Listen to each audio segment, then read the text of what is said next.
陈小道长，望儿坟头天天冒红光传鬼哭，你今晚可千万得镇住他呀！区区阴煞，本道翻手可灭。你们看好，哪来的阴煞？红光鬼哭不过是我和老头埋的机关，不把你们吓破胆，怎么掏你们口袋里的银子？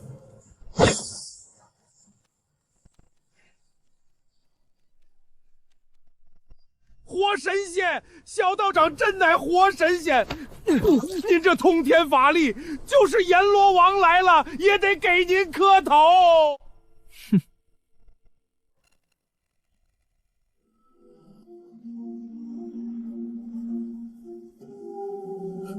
神仙个屁！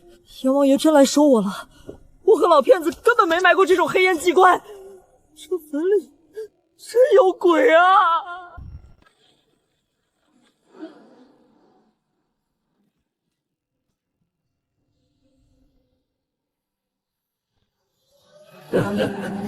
总算成了。那群狗东西逼我舍弃肉身，改修玄鬼之道，正好拿你们这几个凡人进补。我的腿动啊！给我动啊！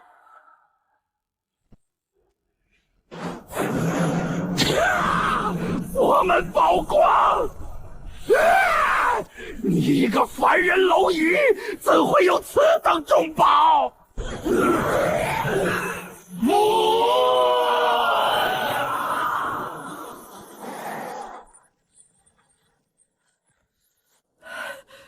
活下来了！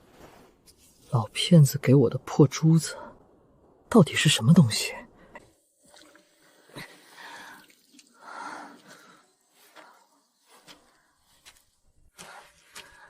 这就是那个邪修的肉身。既然他是修仙者，他身上肯定有宝贝。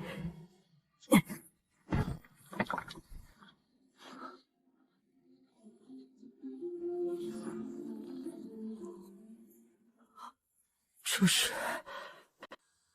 储物袋，真的是修仙者的储物袋。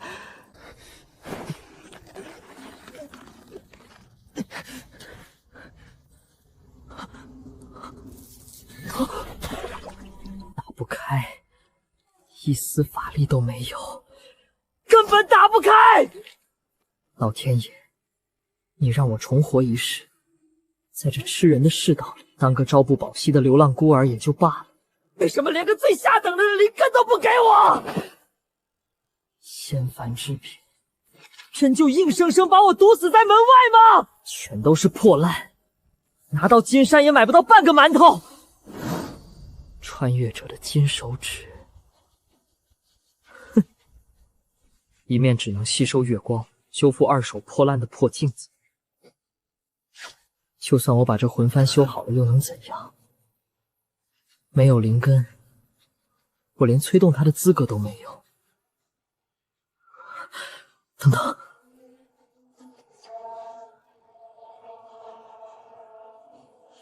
这镜子能修二手破烂。既然这邪修生前有灵根，那灵根我能不能用二手的？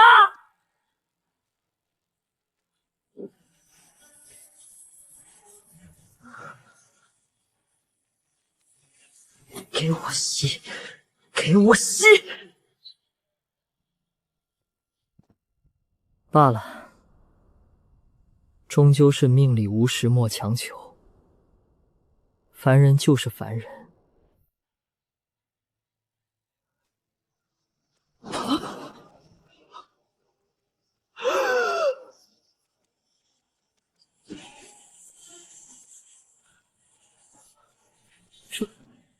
这是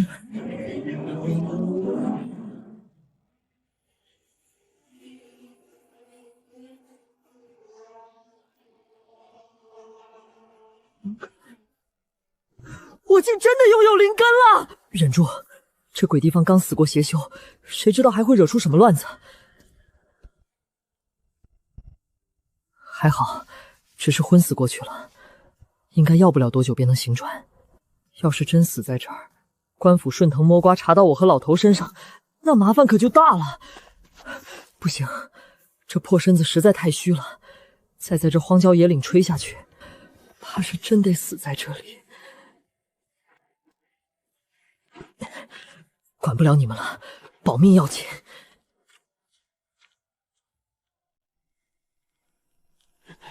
你个天杀的狗官，不得好死！呸！活该！我就说这姓骆的道士是个神棍，可不是嘛。听说昨夜李员外家的小厮起夜，正好撞见这狗东西在后院假山里埋那些会冒鬼火的绿粉，当场拿了现行。何止李家，城西赵大户前接王寡妇，说是这骗子装神弄鬼，骗了好几10两雪花银。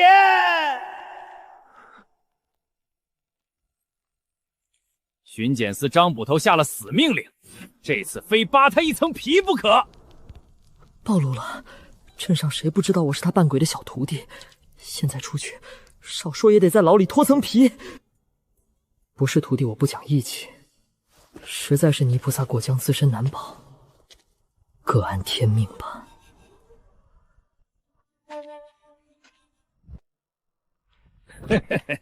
瞧你这身破道袍，还鬼鬼祟祟的，想来你小子就是那个骗子手底下扮鬼的小徒弟吧？张捕头可是吩咐了，跑了谁也不能跑了你这小从犯。真是让大爷我好找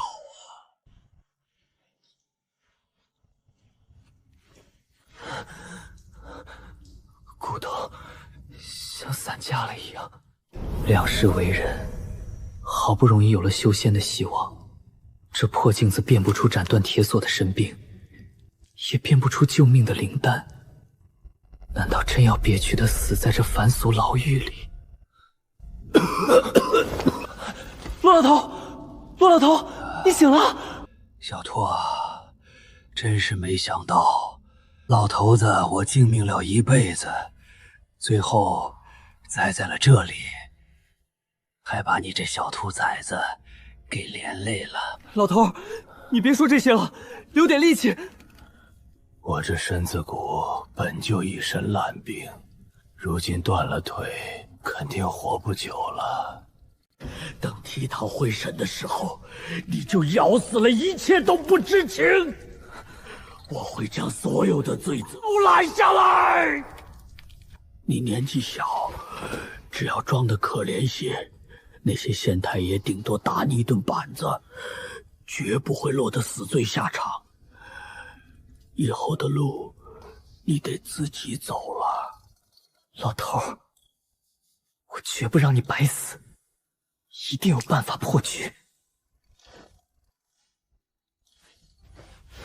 骆老头，你先别急着交代遗言，你老老实实告诉我，这颗金珠到底是什么来历？昨晚在坟地，这珠子爆出一团金光，活生生把一个修仙者的魂魄给炸碎了。我就知道，既然这东西在你身上显了灵，这事儿也就都告诉你吧。你一直以为老头子我只会些下九流的骗术，其实很多年前我逃荒到连云山脉，是见过真正的活神仙的。那老仙师看我可怜，收留我在观里做个扫地道童。我曾亲眼见他御使飞剑，一剑就斩下了一头比牛还大的狐妖头颅。我生来愚钝，体内没有灵根，注定与仙道无缘。临走那天，老仙师将这颗仙家辟邪金珠赠予我，说能保我一次性命无虞。我这一生什么下三滥的勾当都干过，直到那年冬天，我在雪堆里把你这小兔崽子给刨了出来，你当时饿得连哭的力气都没了。老头子，你别说了，省点力气。这些年咱们爷儿俩相依为命，虽然我没少对你呼来喝去，但在心里早就把你当成了亲骨肉。我总是信誓旦旦地说，混出名堂就回去看他老人家。可我下山后，染上恶习，活成了一个人人喊打的骗子，我哪还有脸回去？我怕脏了那清净的道观啊！连云山脉，落霞峰，伏龙观。等你出去了，拿着金珠去找老仙师，替我去他老人家蒲团前重重的刻上3个响头，就说弟子落来子不孝，这辈子欠他的，下辈子做牛做马再还。连云山脉，落霞峰，伏龙观，我记住了。只要我能出去，我一定替你把话带到，替你多磕几个头。小托，那金珠既然能在你身上显灵，说不定你小子天生就是个修仙的种子，去求他仙法。连云山脉，伏龙观，我记住了。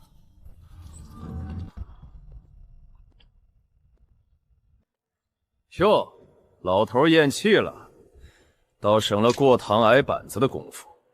开门，把这小子锁了。老头死了，这笔烂账只能算在你头上。苦主们群情激愤，县城老爷发了话，拿你顶罪，上家。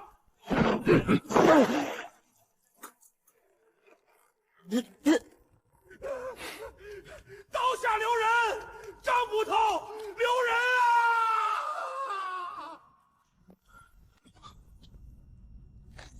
孙老爷，大牢重地，你来这儿做甚？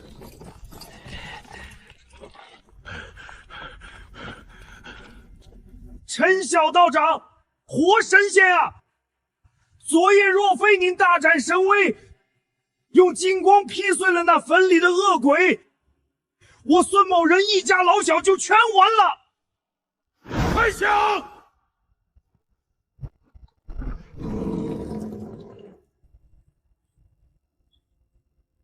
这里是500两纹银，苦主们的钱，我孙某人替活神仙10倍赔了。剩下的全给县城老爷和张捕头喝茶，谁敢动活神仙一根汗毛，我孙某人跟他拼命！还不赶紧把陈小道长的枷锁解了！没眼力见的东西！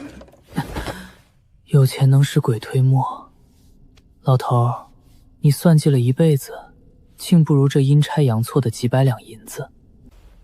我师父的法体，我要带走。活神仙放心，小的这就安排上好的棺木。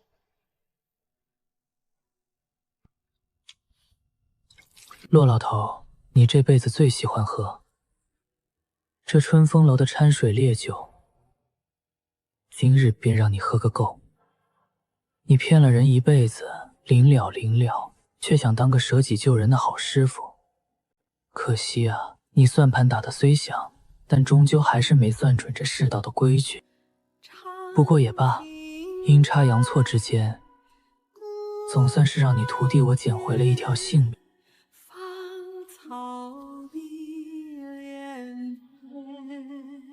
骆老头，徒儿走了。骆老头，伏龙观我一定会去，一为替你磕头还愿，二为这茫茫人海，那是我唯一能抓住的仙缘了。没有法力，储物袋打不开。至于这邪修的奇幡，就算能修好，我也绝不能碰。没修为去学什么滴血认主，恐怕还没认主，我就先暴毙了。给我复原。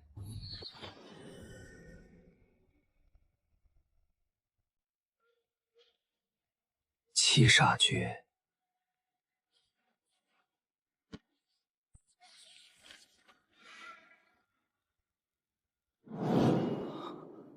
全是天书，除了开篇总纲，根本看不懂。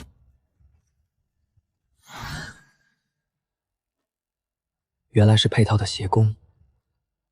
正魔之分，在这吃人的世道，只要能活命，管他是黑毛白毛。但我还没疯，没人指路，对着一本邪功瞎练，万一走火入魔，连怎么死的都不知道。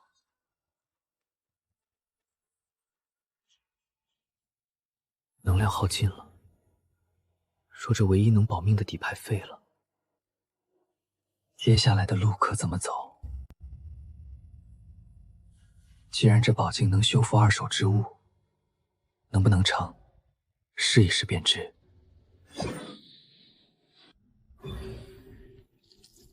毫无动静，之前修复那本七煞诀，前后也不过10几息的功夫。难道这宝镜对佛门奇宝不起作用？成了！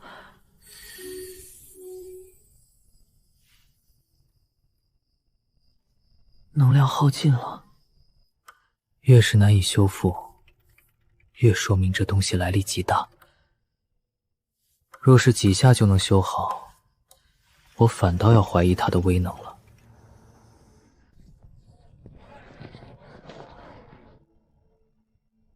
真晦气，这雨水镇连个落脚的客栈都找不着。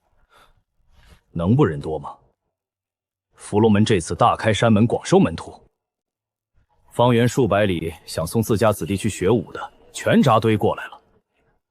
唉，现在的落霞峰脚下，怕是连只苍蝇都飞不进去。连云山脉、落霞峰，这2个地名都对上了。可我这2日四处打探，这镇上竟无一人听过伏龙观。盘踞在落霞峰上的，竟是一个赫赫有名的江湖门派——伏龙门。骆老头临死前绝不可能记错。数十载岁月沧海桑田，那道观叫伏龙观，这门派偏偏叫伏龙门。天下哪有这么巧合的事？镇民对这伏龙门主忌讳颇深，要么是那位老仙师心血来潮见了这凡俗势力，要么就是那仙师早已云游，这落霞峰被一群凡俗武夫给鸠占鹊巢了。无论如何，哪怕只有1/1000的可能，我也必须去这伏龙门里走上一遭。这具身体14岁，过了练武的年纪又如何？凭我2世为人的心智，只要寻个由头，哪怕只是混进去，当个最底层的扫地杂役，也足以探寻仙师的下落。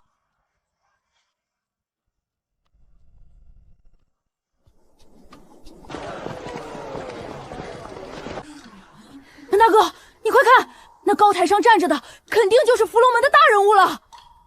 大师，等会儿射练开始了，你跟紧我。我爹把家里唯一的老黄牛卖了，才给我凑齐盘缠。我今天就算把命豁出去，也得进这伏龙门。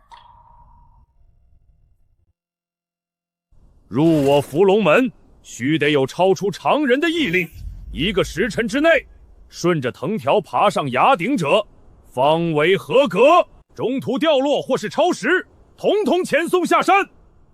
开始！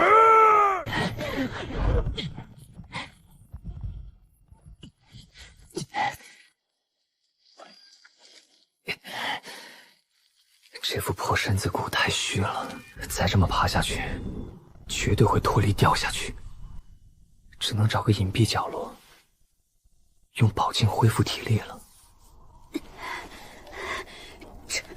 陈大哥，加把劲儿，你一定可以的。好小子，你也加？哼！小心！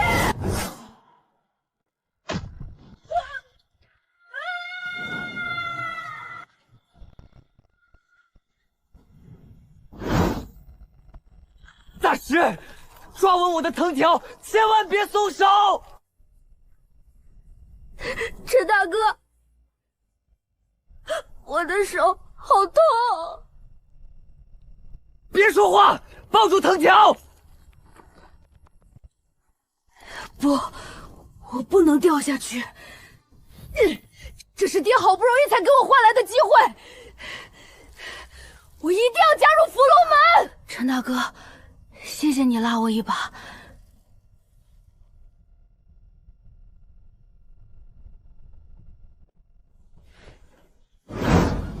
小小年纪，如此歹毒的心肠。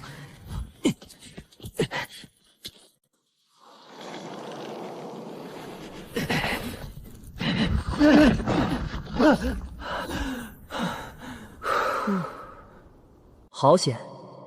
若非借宝镜瞬间恢复体力，最后这10几丈我绝对撑不下来。陈大哥，我明明没在规定时辰内爬上崖顶，为何没有被遣送下山，反而被留在了这里？大石，你不必惊慌。你们虽未过关，但方才展现的毅力，定是被门中执事看在眼里了。尤其你痛失一目，依旧坚持，伏龙门看重的不只是根骨，更是心性。真的吗？你们几个确实没按时登顶，你们毅力不错，这也是破例留下的原因。但我伏龙门唯才是举，小子，你多大了？练过变灵之法，难怪我过关了，还被单独拎出来。回执事的话，小子不敢欺瞒，今年14岁了。哼，执事名剑，小子自幼孤苦，仰慕贵门风采，深知根骨平庸不符规矩，但哪怕在门中做个扫地劈柴的，只要能一睹豪侠风采，也就心甘情愿了。这才鬼迷心窍，隐瞒年岁，求执事网开一面。这是小子偶然采的一株大药，借花献佛，孝敬执事，全当赔罪。你这小子倒真识趣。不过门规森严，留下你们并非同意入门。你们还需回答一个问题，你也不例外。只要这问题答得让我满意，我便让你们统统入门。拿了我的百年紫血参，还把受贿说成恩赐，老油条。多谢执事成全，执事请出题。听好了，假设有7个身负重伤的同门被困绝境，而你们手中只有3枚能吊住性命的丹药以及4把快刀，刀只能挥4次。如何能将这3枚丹药均匀地分给这7人吃下，从而延长存活时间，等到救援？执事，可以将3枚丹药并排放在一起，用4把刀分别切下去，切成细末，混在水里分成7碗，大家就都能均分药效了。你呢？7人分3枚救命丹药，怎么分都是活不了的。既有4把刀，那就干脆挥出这4刀，送其中伤最重的4人解脱。剩下3人，1人1枚完整丹药，死局之中气足保车，方能留下火种。好狠的心性！伏龙门规矩不可破，你年纪超限，这独眼的小子更是资质奇差。若直接破例收你们做正式弟子，难堵门内悠悠众口。念你们毅力尚可，先去后山残经阁做个打杂扫地的杂役。若是以后做事勤勉，说不定也能有机会成为正式弟子。多谢执事老爷，多谢执事老爷。画大饼，没有背景的残废，靠扫地出人头地，不过是上位者的廉价施舍，小子定当勤勉。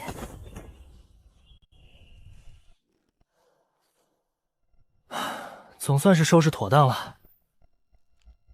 陈大哥，我到现在都还觉得像是在做梦一样，咱们居然真的进了伏龙门。我爹说过，只要肯吃苦，铁杵磨成针。只要我在这里好好干，等学了真本事，就下山去把我家的老黄牛给赎回来。是啊，只要留下来，总归是有盼头的。杂役的活计繁重，但这也正是最完美的掩护。只要能接触到藏经阁内的基础典籍，我就能弄懂那些古文字的含义。早日修仙才是正道。怎么可能？我现在的警觉竟然丝毫没有察觉到门外有脚步声靠近，您老是……手脚倒是挺勤快。老朽免贵姓魏，名魏通，是这藏经阁的管事。孙执事昨日知会过了，想来就是你们2个小家伙了。见过魏管事。不用叫得这么生分。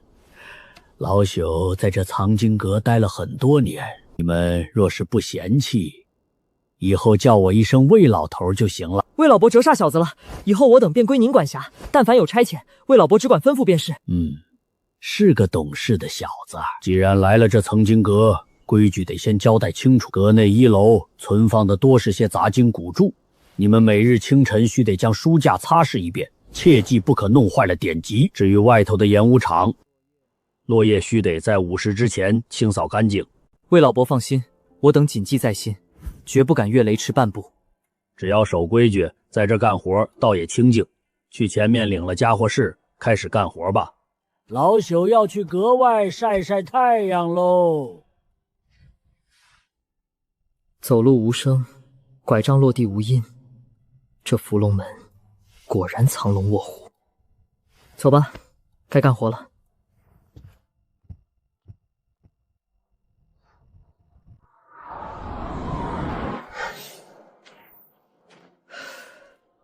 大师，我昨日教你的那几句回话，你可记熟了？陈大哥，都记在心里了。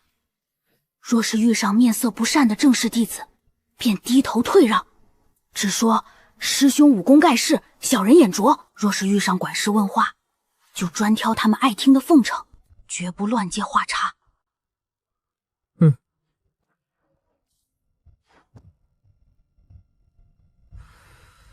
藏经阁那魏老头随口指点的吐纳站桩之法，竟真让我这气血两亏的身子充盈了起来。这老头绝不简单。这半月我旁丘侧击，这伏龙门果然是几十年前凭空崛起的。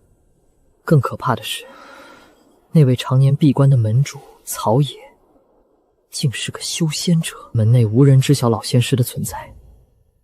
这其中的隐秘深不见底，我现在只是只蝼蚁，贸然探查必死无疑。先折服，解开储物袋才是当务之急。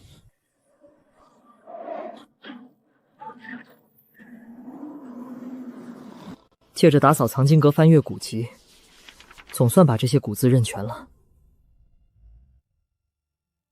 这确是一部能引凡人入道的功法，但从第2层开始，这功法的诡异就藏不住了。强行抽离生魂，祭炼魂幡，利用魂幡将生魂转化为阴魂，从而产生阴煞之气，反哺自身，加快修炼速度。常年吞吐阴煞之气，煞气侵蚀5脏6腑，到了后期阴煞入脑，轻则走火入魔，神志癫狂，重则直接被阴魂反噬，神魂俱灭。万幸，这七煞诀的第1层并不需要生魂祭炼，而是实打实的水墨功夫。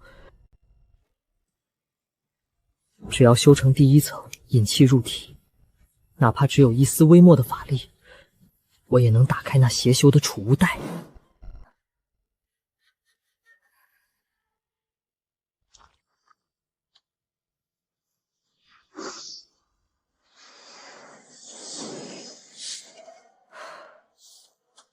陈大哥救过我的命，外头的活计我全包了，谁也别想扰他清静。第27个大周天循环，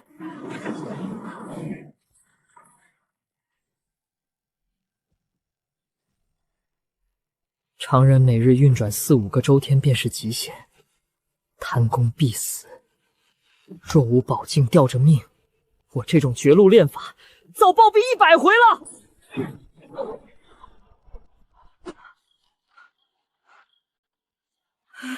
死啊！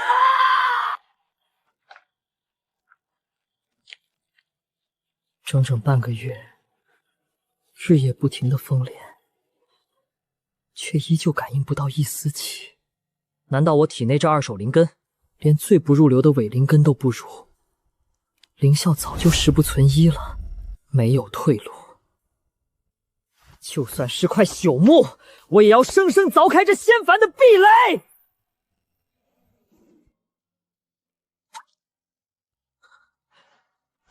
毫无动静，撑不住了。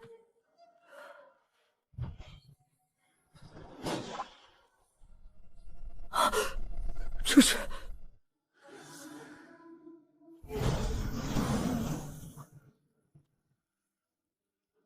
成了。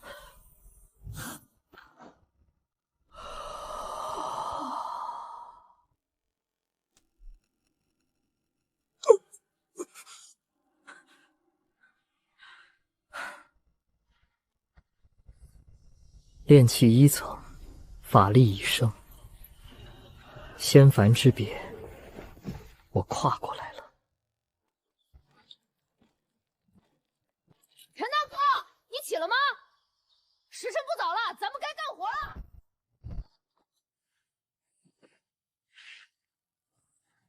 天竟已亮了。枯坐一整夜，竟犹如白驹过隙。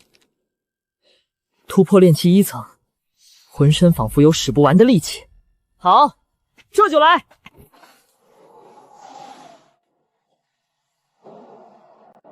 这位老头到底是什么来头？随便传授了一套基础养生法，竟能如此不可思议的平复修仙者的心境，这绝不是江湖上的大陆货。走吧，先去吃点东西，再去前山演武场扫雪。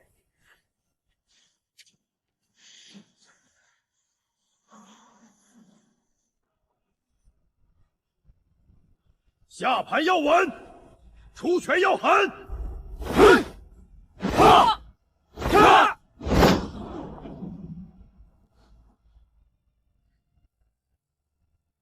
大石心思单纯，至今以为瞎眼是个意外。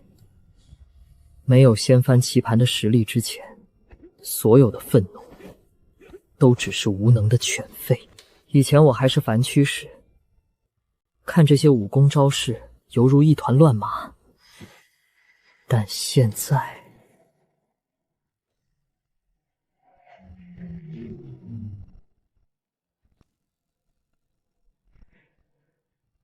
原本迅猛无比的拳脚，竟如此缓慢僵硬。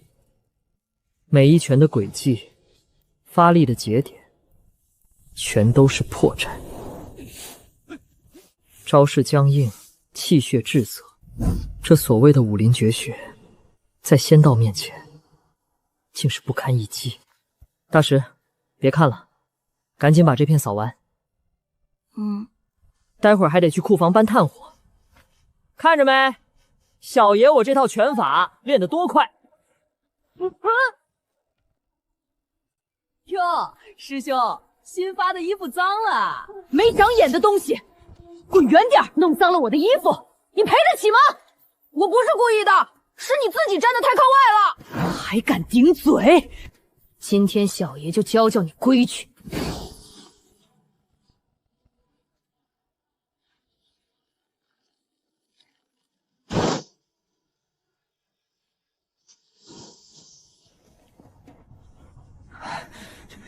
你找死！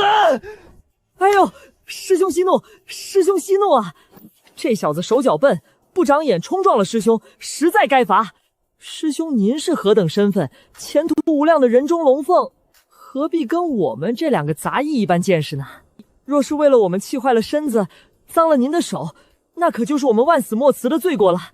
您大人有大量，就把我们当个屁，给放了吧。哼，算你还有点眼力劲儿。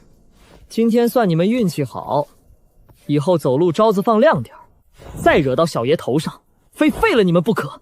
我们走。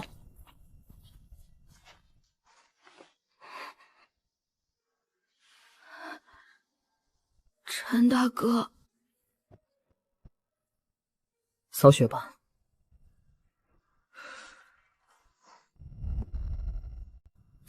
陈大哥，其实不用这么破费的，我这衣服也就是撕破了一道口子，回去找根针线缝缝，还能对付着穿。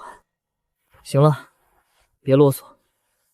这鬼天气，你若是冻病了，那藏经阁的活计，难道让我一个人全包了不成？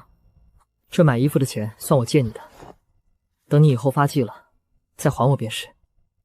你好好在这屋外避避风，等着我。你们杂役的灰衣都在最里头那个角落，自己进去随便挑一套合身的便出来，别在里面瞎转悠，弄乱了其他堂口的衣服。多谢管事。该死的瞎子，真是晦气！等过了这段日子的考核期，本公子非找个机会把那瞎子的另一只眼睛也给废了不可。还真是冤家路窄啊，倒真是个好地方。我正愁没法启用阴魂幡，既然你自己撞上门来，那便借你生魂一用。去！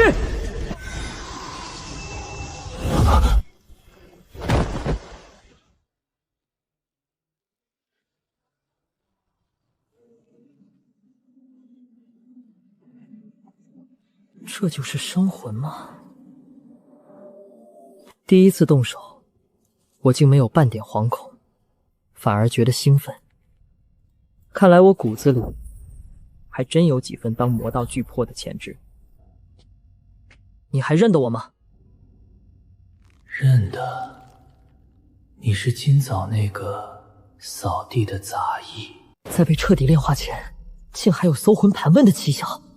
把你家世背景如实招来。我叫赵子腾，是云水镇外富户家的少爷，在门内并无靠山。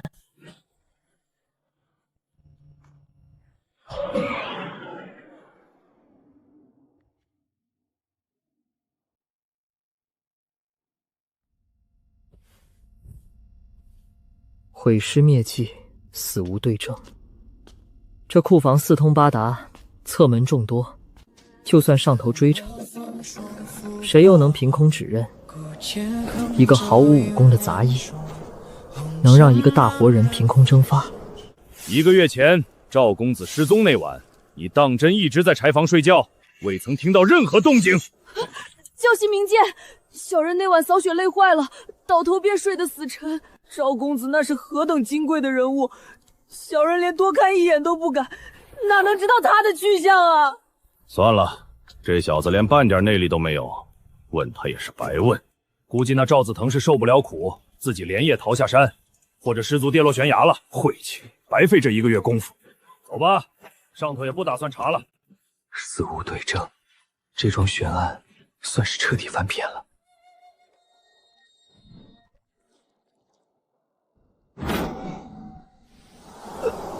杀气透骨，痛如刀绞，但这魔功的进境简直快得让人上瘾。阴魂的力量消耗太快了。果然，宝镜能修死物草木，却干预不了神魂轮回。此路不通，既然修不了魂，那就补给他养量。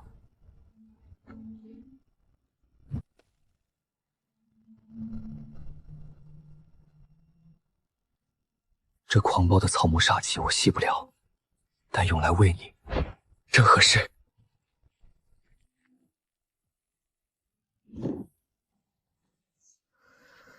取之不尽的灵药，便等同于无穷无尽的修为。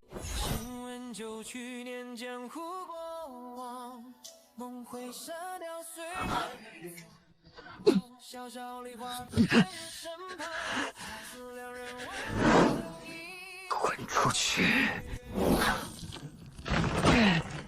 想吞我的神智，做梦！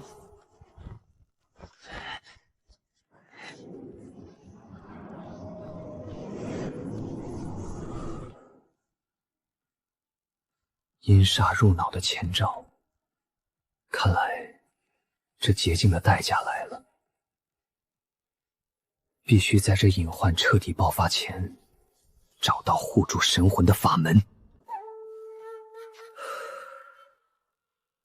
这魏老头随手传授的一套热身把式，竟真能压制住魔功的反噬。日后必须多去他跟前走动。若能弄到更深奥的法门，走火入魔的隐患便能彻底拔除。陈大哥，你这套养生法练得越来越有气势了。我刚才瞅着你那呼吸连绵的，都快听不见声了。门派里的伙食养人，你小子倒是生了副好体格。走吧，去前山扫地。陈大哥，这阵仗好吓人，库房里的兵器这几天都快搬空了。大乱将至，干好你的活，别多嘴。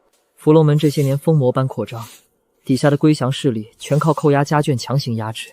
如今三大派结盟死守，门主曹野这是要毕其功于一役，彻底称霸连云山脉了。这可是数千人的江湖绞肉机，人命如草芥。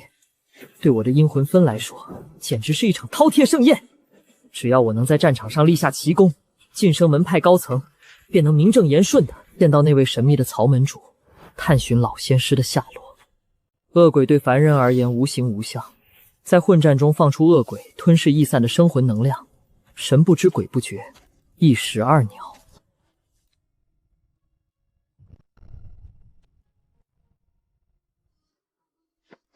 武学有了，气血也不能落下。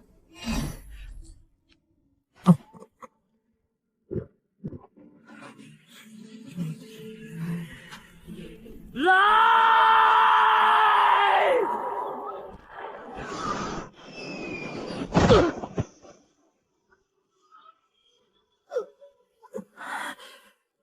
给我愈合！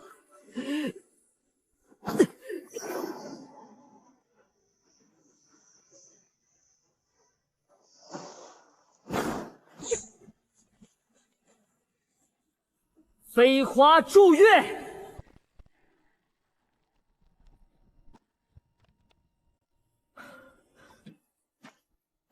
法术结合武学，自保无虞，万事俱备。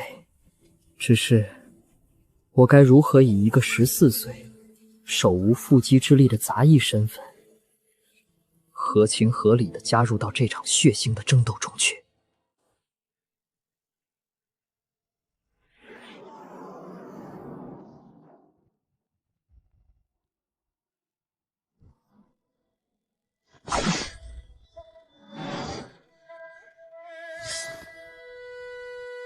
飞花逐月，片叶不沾身，真是一把好剑。敛息诀，只要穿上它，就算修仙者当面，也只会把我当成毫无修为的凡人。底牌又多了一张，只是这修为只有一团残魂之成，提炼出的煞气品质太差了。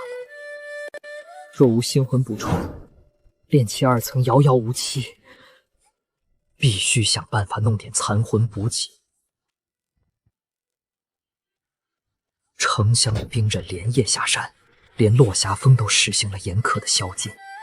一统连云山脉的大战马上就要打响了，只要能混进那片绞肉机里，战场上逸散的无主残魂，取之不尽。陈大哥，天亮了，咱们该去练功了。来了。陈大哥，其实今日是我生辰，我爹以前说过，过了今天我就10岁了，是个大孩子了。可惜爹不在身边，不然肯定会给我握个鸡蛋吃。大石，生辰快乐！等忙完今天的活，大哥带你去山下伙房，弄只烧鸡给你解解馋。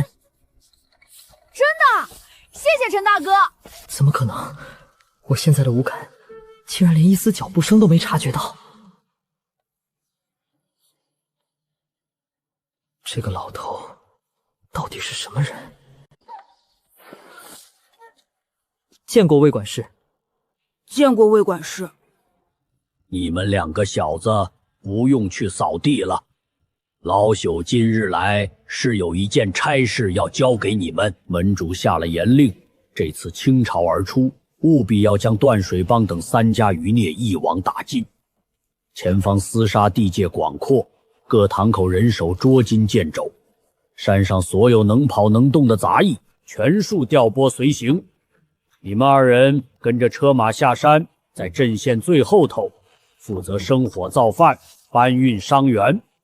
管事，这刀剑无眼，我等去了，怕是……莫怕，杂役车马都在阵线最后头，甚是安全。只要你们这趟差事不出差错，算作一份苦劳，破格提拔你们做个正式弟子，也并非不可能。终于有借口下山了，数千人的惨烈混战，正是我那阴魂幡的天然宝库。至于后方安全，一旦被突袭，杂役就是第一批被波及的替死鬼。但凭管事吩咐，我等赴汤蹈火，在所不辞。这几天好好准备一下吧，到时自会有人通知你们拔营的。陈小子，有一阵子没见你了，你小子这是吃了什么仙丹妙药不成？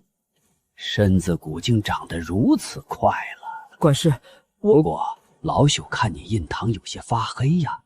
年纪轻轻的，莫不是夜路走多了，沾染了什么不干净的东西？若是你自己压不住，可是要折寿的。他看出来了，他竟然隐晦地点出了我体内的煞气，气血衰败，毫无灵力。他到底是个深藏不露的修仙者，还是仅仅精通风水看相的凡俗奇人？为老伯救命！小子最近确实常做噩梦，夜里总觉得浑身发冷，是不是惹上什么不干净的东西了？求老伯指点迷津。不必惊慌，老朽倒确实有办法帮你化解一二。求老伯赐法。不过这也得等你能从这场大战中全虚全伪的活着回来再说。这老头日后必须得多加提防了。陈大哥，这鬼地方阴森森的，连个鸟叫声都没有。你说咱们一会儿要是真跟人火拼起来，药王谷的高手会不会从这林子里突然杀出来啊？天塌下来有高个子顶着，咱们不过是个烧火做饭的杂役，就算真有埋伏，前头那200多号拿刀的好手也不是摆设。少说话，多干活，莫要招惹是非。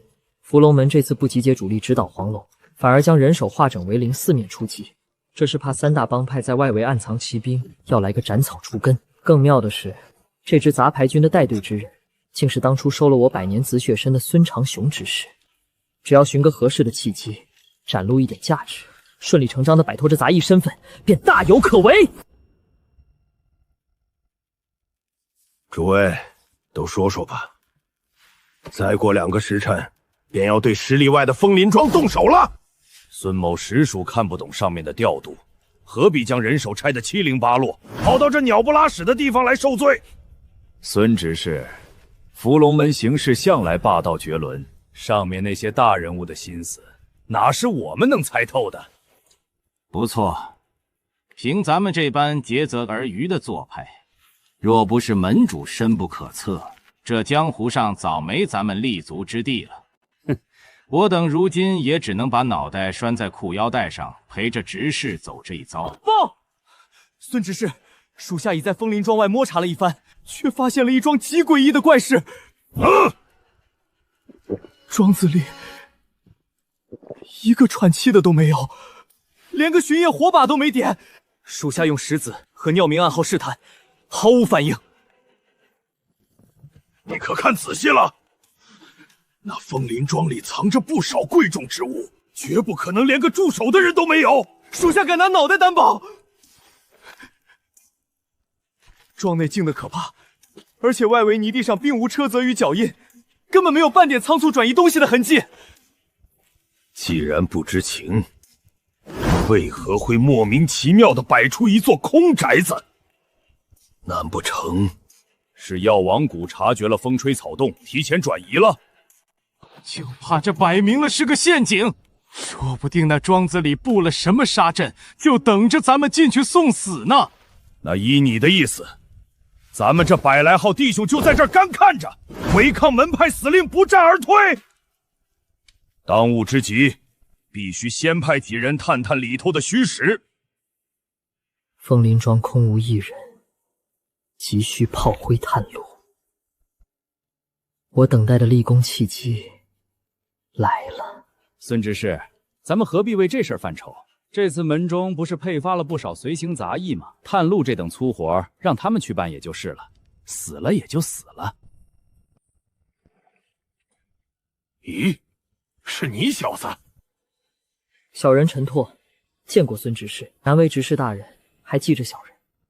小子，几月不见，个头倒是长了不少。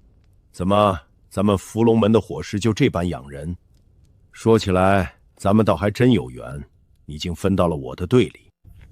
孙执事，诸位大人，小子刚才添茶时听到了几位大人的谈话。小子虽是杂役，但也有一腔热血，想为伏龙门立功。弟子不愿一辈子做杂役，恳请诸位大人给弟子一个机会。小子，你胆子倒不小，一不会武功，二没计谋，唯一的优势就是长得比较人畜无害，这可是随时要送命的差事。我看你是想出人头地，想疯了。回大人的话，我不怕死，而且我并不是一点武功都不会。哦，你会武功？为何那天考核的时候，你半个字都没向我透露？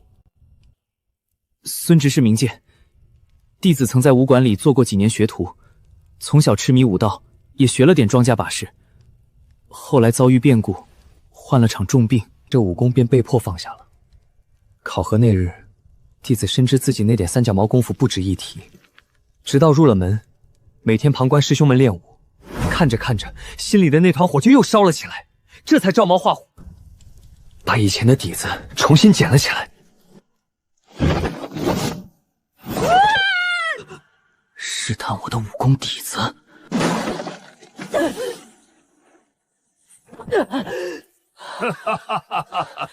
好小子，倒是我孙某人之前眼拙了。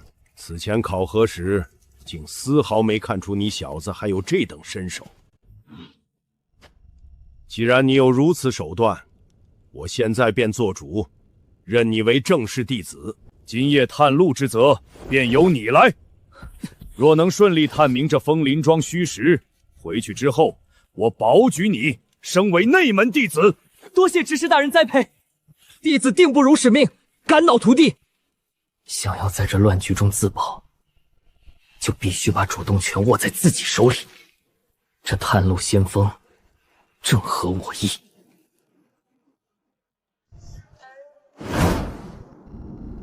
连半点生机都察觉不到，实在有些诡异。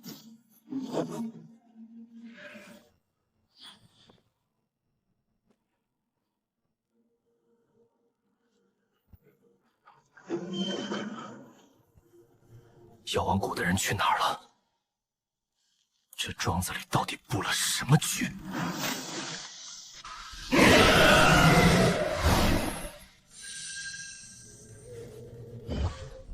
孙长雄猜得不错，这枫林庄果然提前收到了风声，但他们没有逃，而是将计就计，布下了一个要把伏龙门200号人马技术坑财的死局。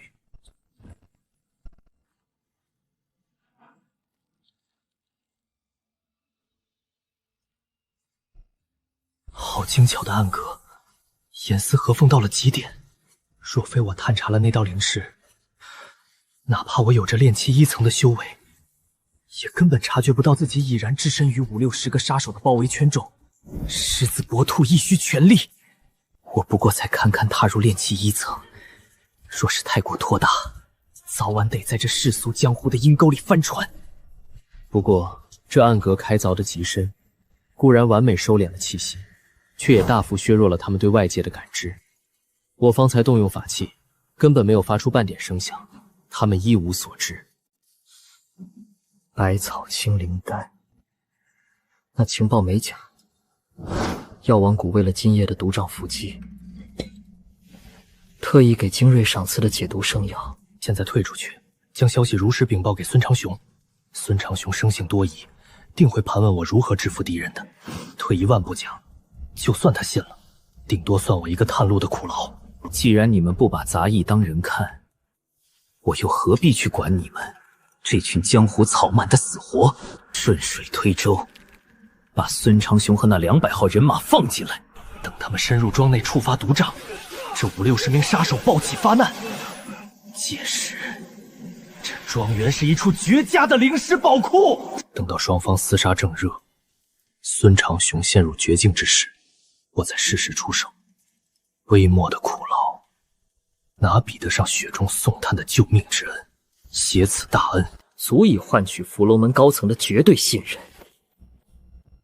底牌在手，进退有我。回禀孙执事，诸位堂主，弟子已将那枫林庄上下摸了个通透，整个庄子半个人影都没有。里头情况如何？可是如探子所言？执事明鉴，弟子大着胆子摸进了他们的库房重地，发现里头的药材、丹炉，甚至是兵刃都原封不动堆放着。想来这帮人是吓破了胆，仓皇逃命，竟连这些金贵之物都没来得及转移。好小子，你果然没让我失望。实不相瞒，你此去探路，我心中依旧有几分不放心，暗中又增派了几个好手，远远跟在后头摸查了一番。他们传回来的消息与你所说的一字不差，看来这枫林庄确实已是人去楼空了。既然你立下此等功劳，孙某向来言出必践。从今日起，你正式升为我伏龙门弟子，我会上报门中为你请赏。多谢执事大人再造之恩。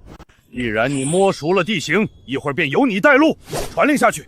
柳大师等一众杂役留在原地收拾驻地，其余各堂口人马即刻集结，随我进庄清点物资。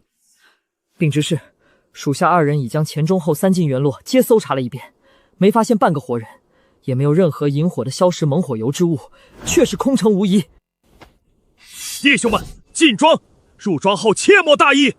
黑虎堂分出1半人手把住前后庄门，清风堂的人随我去庄亭封锁库房。哼，这药王谷还真舍得下本钱，这么大个摊子，说不要就不要了。看来这帮孙子是真怕了咱们了。我总觉得此事透着几分蹊跷。此次奇袭，连咱们自己的弟兄都是临阵才知晓目标。他们既然能撤得如此干脆利索，必然是提前得到了风声。这消息是怎么走漏出去的？孙执事，这有什么稀奇？咱们麾下这几千号人马鱼龙混杂，各堂子里保不齐就有哪位是昔日跟3大帮派穿过同一条裤子，底下人暗通区块的勾当，以前又不是没发生过。等此番战事了结，我定要让刑罚堂好好清洗一番门内的硕鼠。猎物入局，暗处的人要动手了。不好，这是快闭气！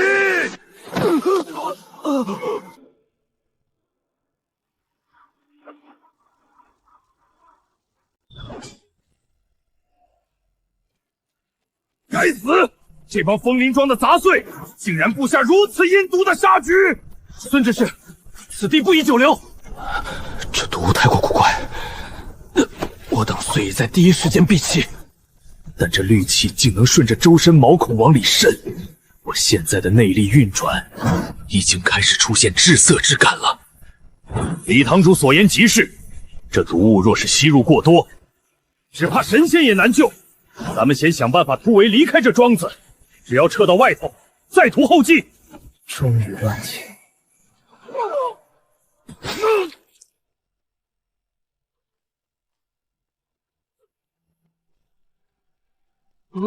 孙执事，走。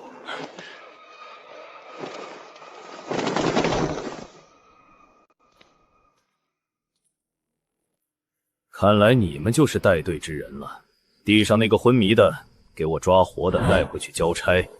至于这2个，就地格杀，一个不留。就凭你们几个见不得光的老鼠，也想留下我等？真当我黑虎堂是泥捏的不成？哼，你们若是全盛时期，我等或许还忌惮3分。可你们已经身中了我药王谷的软筋杖，哪怕闭了气，这毒素也会慢慢发作，你们只会越来越虚弱。我们只需在此拖住你们，用不了半炷香的功夫，你们就是砧板上的鱼肉，最终也是死路一条。既然横竖都是一死，老子今天就拉你们几个一起垫背！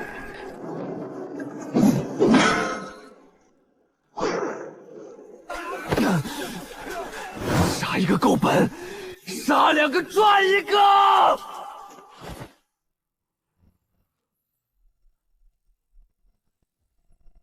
两位强弩之末的滋味如何？别跟他们废话了，免得夜长梦多。一起上，解决他们！什么人？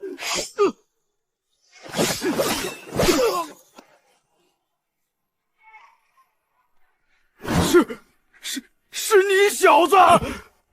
没想到，在这种境遇，两位堂主还记得在下，真是陈某的荣幸。陈兄弟深藏不露，今日相救之恩，我等没齿难忘。等回到门中，定当……不必了，既然你们已经亲眼看见了我动手，知道了我的底细，那就还是请两位安心上路吧。第10团本源灵光了，应该足够了。再吸下去，恐遭功法反噬。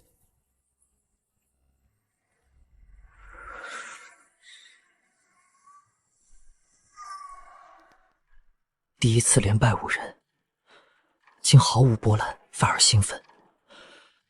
七煞诀的煞气侵蚀潜移默化，我绝不能变成被力量支配的疯子。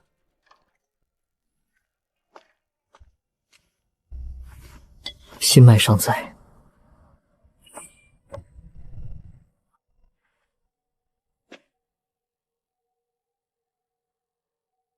法器充能完毕，救命的投名状也做实了，是时候离开了。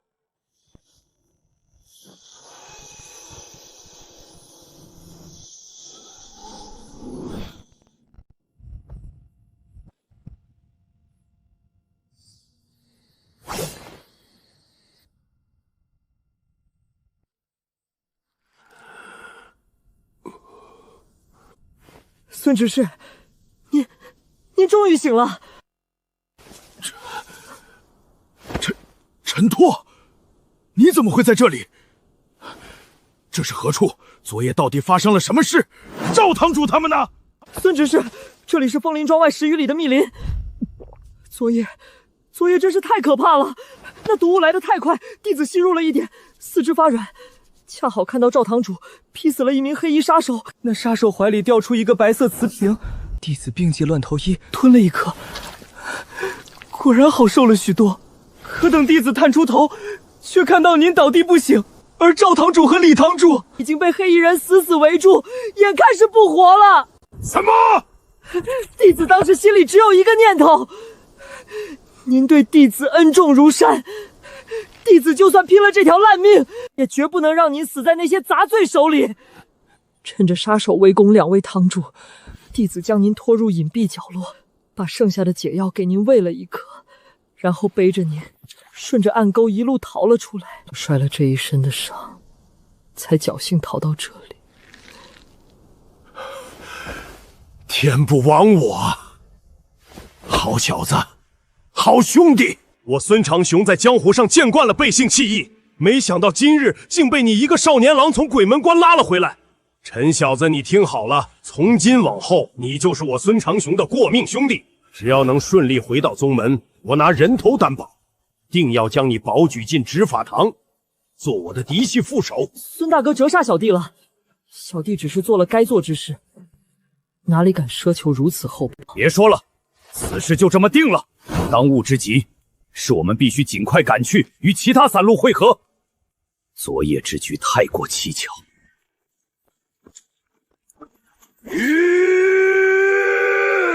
孙大哥，怎么了？前面有马蹄声，至少有近100骑。先下马，躲进旁边的灌木丛里，看看来路再说。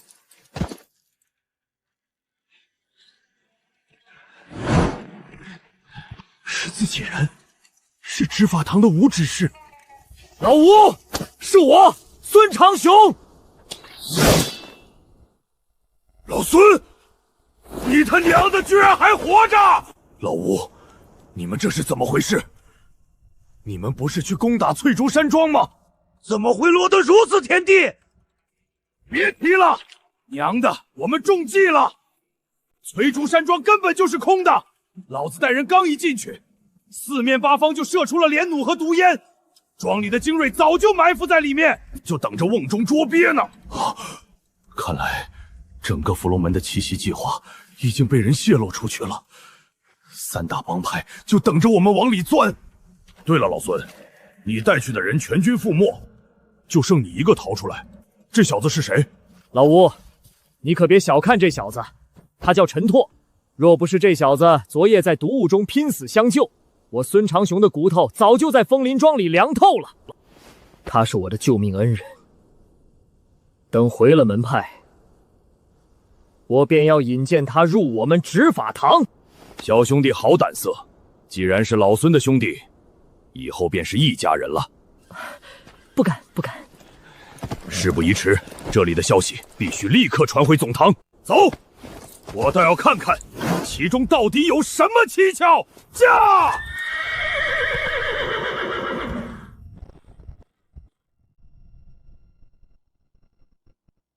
吃里扒外的东西，行行行！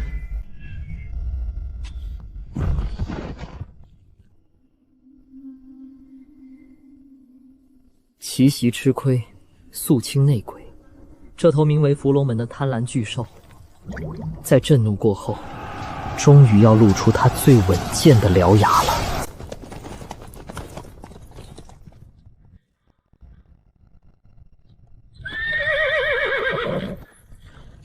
全军止步！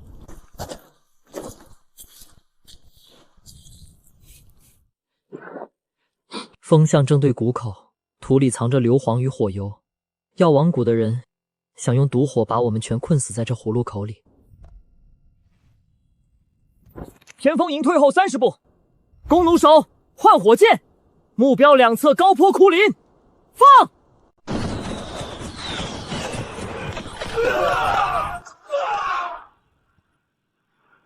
孙执事，那陈拓在攻打铁剑山庄要塞时施展的身法诡异刁钻，刑罚堂的人看过了，那分明是藏经阁顶层被束之高阁的禁忌武学。一个扫地杂役偷学门槛极高的顶层功法，按照门规，这可是重罪。刑罚堂为何还不拿人？重罪，他仅仅用了1年时间，就从一个初出茅庐的小卒，连破三大帮派13个至关重要的堂口，他一个人抵得上咱们半个堂口的战力。门主亲自发了话，只要他能破阵杀敌，什么狗屁门规，统统给他让路。门派不仅不追究，还要把最好的资源倾斜给他。在绝对的悟性与实力面前，规矩就是用来被踏碎的。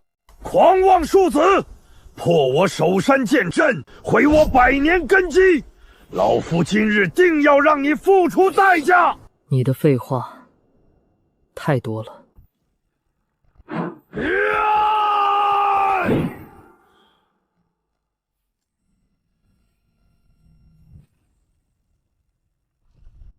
哪里走？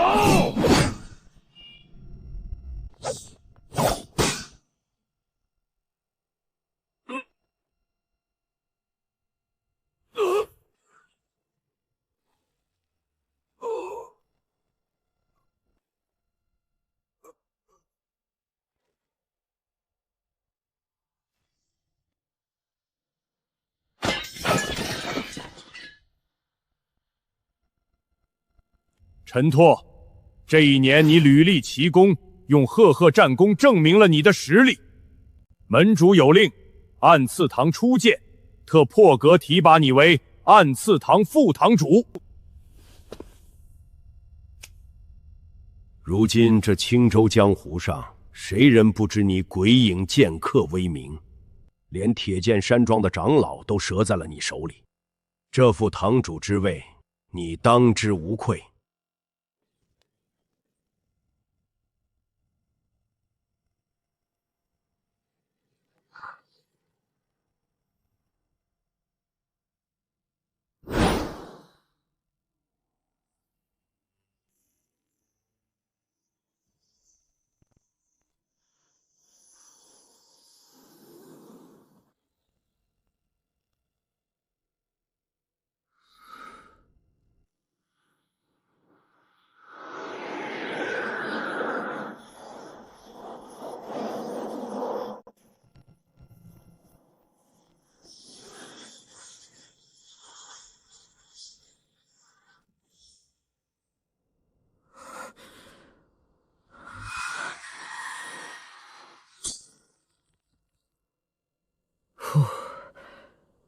气3层巅峰，这第4层当真是一道瓶颈。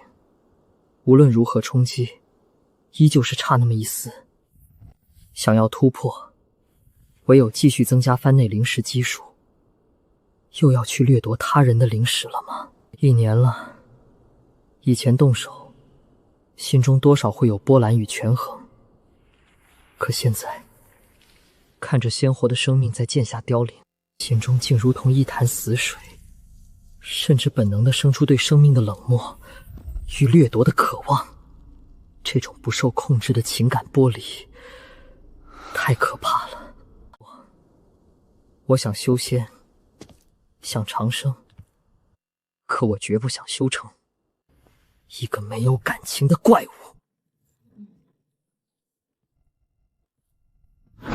见过陈副堂主。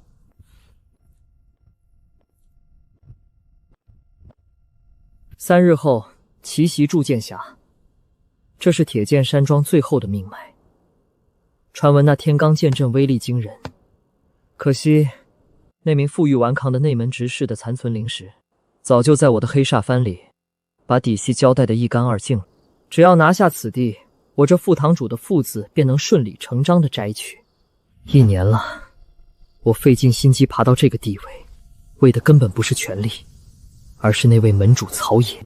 可他却始终神龙见首不见尾，仿佛这场生死争斗只是一场无关痛痒的棋局。连谷堂，无论交战地点多远，战后必收敛所有遗体，运回落霞峰，美其名曰归藏，布下大阵聚拢残存气运。哼，糊弄江湖草莽的鬼话。一个修仙者大费周章地收集凡人躯体，这背后隐藏的目的，内部清洗了一轮又一轮，连高层都杀了好几个。绝密情报依旧在莫名外泄。以伏龙门的庞大势力，本该早早吞并3大帮派，这场仗却硬生生拖了1年，两方死伤无数。每一次情报外泄，换来的都是双方更多的人员伤亡，仿佛有人在幕后刻意控制着这场大战的节奏，制造更多的牺牲者。如今3大帮派覆灭只在旦夕之节，等庆功宴上论功行赏之时，那位闭关多年的曹门主便会亲自现身。只要能见到他，我这1整年的蛰伏与厮杀便算没有白费。这究竟是不是一场收割生机的死局，到时一验便知。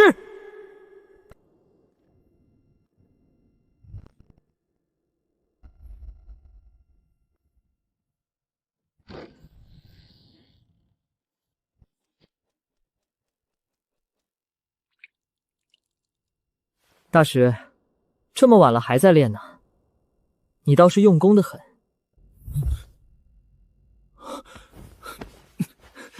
陈大哥，外面的人都怕陈大哥，叫他鬼影剑客，说他踩着无数尸骨上位。可在我心里，他永远是那个在雪地里把我刨出来，给我饭吃，教我武功的亲大哥。只要他一句话，前面是刀山火海我也跳。这套猛虎拳练的倒是有几分火候了，气血也充盈了不少。几瓶运血丹和虎骨丸，对你现阶段打熬筋骨大有益处，别舍不得吃。陈大哥，这太贵重了，这1年来我都不知道拿了你多少好处了。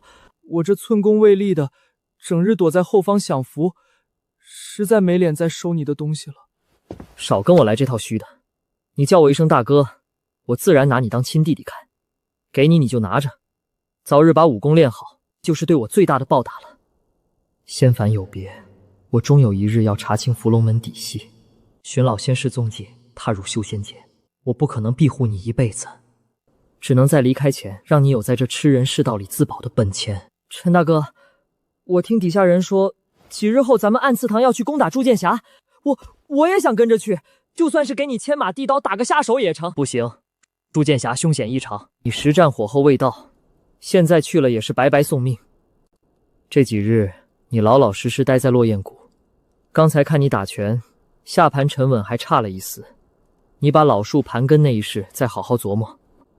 等我回来，可是要亲自考教你的。是，陈大哥放心，我一定不偷懒。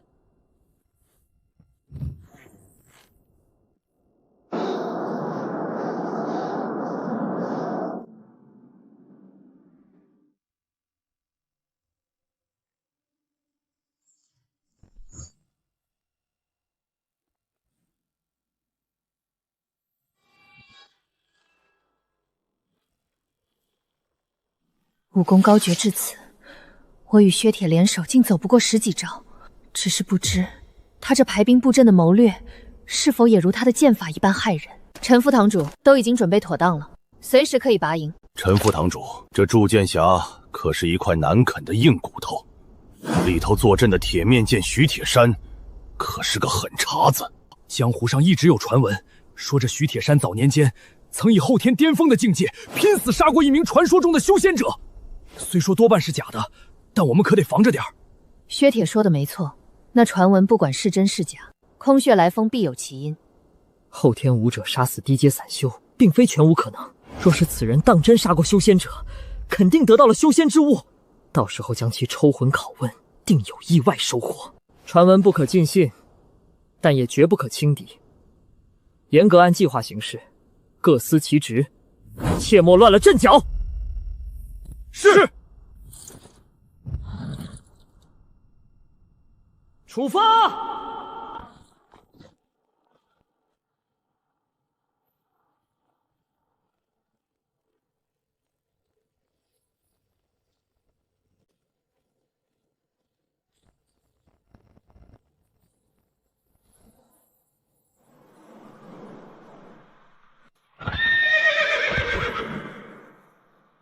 伏龙门的狗贼，莫以为占了些便宜，就能吞下我铁剑山庄的100年基业。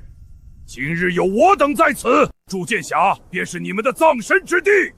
别跟他们废话，有种就放马过来，且看我山庄剑阵如何将你们彻底击溃。杀！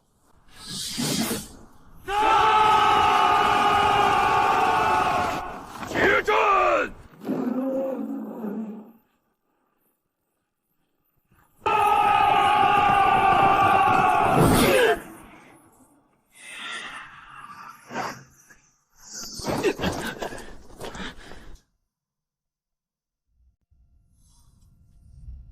左路第3队，攻他们下盘空门；右路莫管外围，切进去打乱他们步伐。中路的人散开，从两侧包夹而上，不要硬碰硬。陈副堂主，这天罡剑阵防守严密，若是中路散开，岂不是将策略全暴露给了对方？如此乱打一通，只怕伤亡更重。薛铁所言有理，依我看，不如集中好手，强行撕开一道口子。就按我说的做。若有违令，门规处置。变阵，孙副堂主令！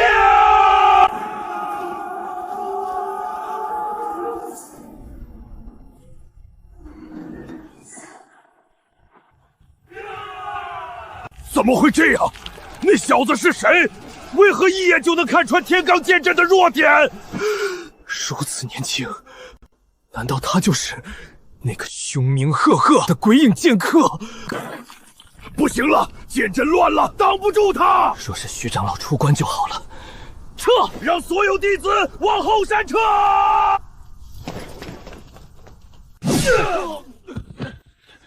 贼首要逃！你们2人留在此地，继续指挥清剿残敌，不可乱了阵脚。那几个逃跑的头目，我去追。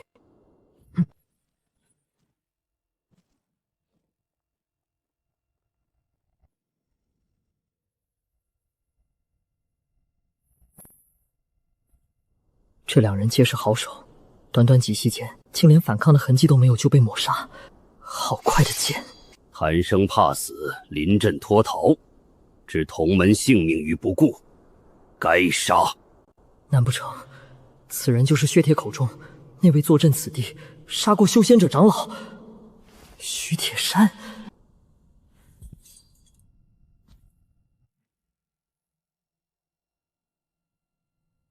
哪里来的毛头小子？真气外放逼人，定是那徐长老无疑。黑煞灵体正在寨门混战中汲取能量，一时半会儿换不回来。也罢，正好拿你验证一番我这一年的凡俗武学。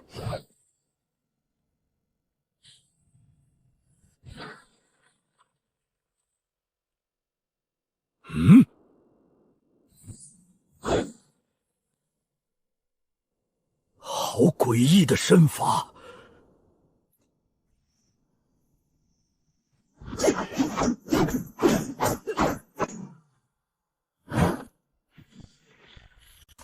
这小子看着年纪轻轻，身法飘忽不定，剑招竟没有半点多余的防守，全是直取要害的杀招。挡住！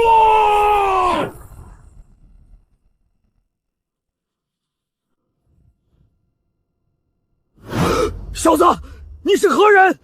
老夫的佩剑乃天外云铁，千锤百炼而成，怎会在你那黑剑下如同纸糊？你手中究竟是何等神兵利器？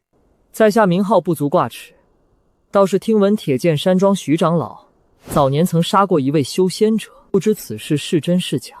不错，老夫当年确实杀过一个自命不凡的修士，那厮仗着会几手粗浅法术，便目中无人，还不是被老夫一剑斩下头颅？小子，你到底是谁？凡俗武学验证完毕，不动用法力，我足以与先天高手正面缠斗，速战速决，没必要再浪费时间了。管你是谁，真以为仗着一件利器就能稳胜老夫？老夫真正的手段还未使出呢！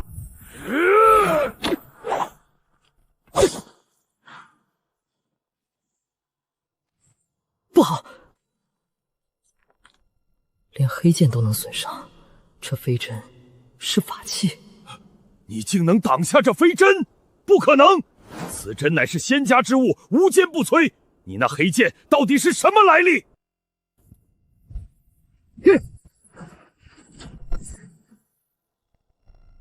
小子，兵器脱手可是大忌。什么？御物之术，这是修仙者的手段。先天真气，气血如炉，对阴寒能量确有克制，但在绝对的修仙手段面前，也不过是螳臂当车。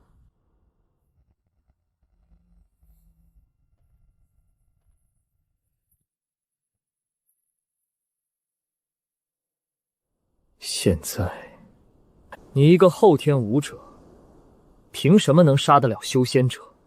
把当年的经过一字不落的吐出来。那人伤势极重，连站都站不稳。我躲在暗处，从背后一剑重创了他的命脉。果然是吹嘘，一个重伤垂死、法力枯竭的炼器初期倒霉蛋，被凡人武夫偷袭捡了漏。从他身上，你搜到了什么？一粒灵药，我吞了，突破了先天。一枚蓝色飞针，还有一块巴掌大小、似玉非玉的薄片，我用真气催动不了，一直贴身带着。似玉非玉的薄片，玉简，没有法力，凡人自然打不开。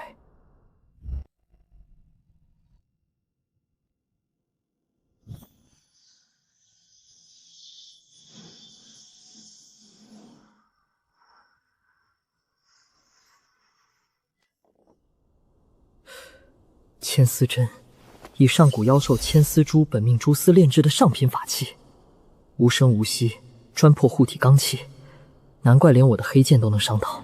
玉简上说，这千丝针一套足有6枚，6针齐出，神鬼难防。虽然现在只有1枚残品，但我有宝镜在手，只要将这枚修复，再复制出另外5枚，便能凑齐这套杀戮大阵。底牌绝不能外泄。这1年来暗中苦练的基础法术，用来对敌尚显生疏，但用来善后，却是再好不过。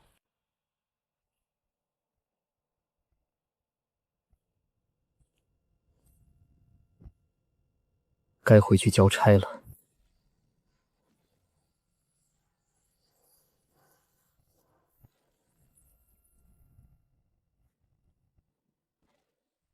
此二人负隅顽抗，已被我彻底镇压。这两人联手，就算是我也得苦战百合。他追出去不过一炷香的功夫，竟然毫发无损的将他们全解决了。臣父堂主威武，只是您追击之时，可曾见到那位镇守此地的长老徐铁山？此人在青州成名已久，一身剑术高明，我等一直提防他杀出，可从始至终，他都未曾露面。难不成此人见大势已去，独自一人逃了？若真如此，倒也算省了咱们一番气力。否则以此人的剑术造诣，即便你我三人联手，怕也未必能轻易将他拿下。我追了一路，只见到这两名头目，并未发现那徐铁山的踪迹。想来此人确有先见之明，提前脱身了。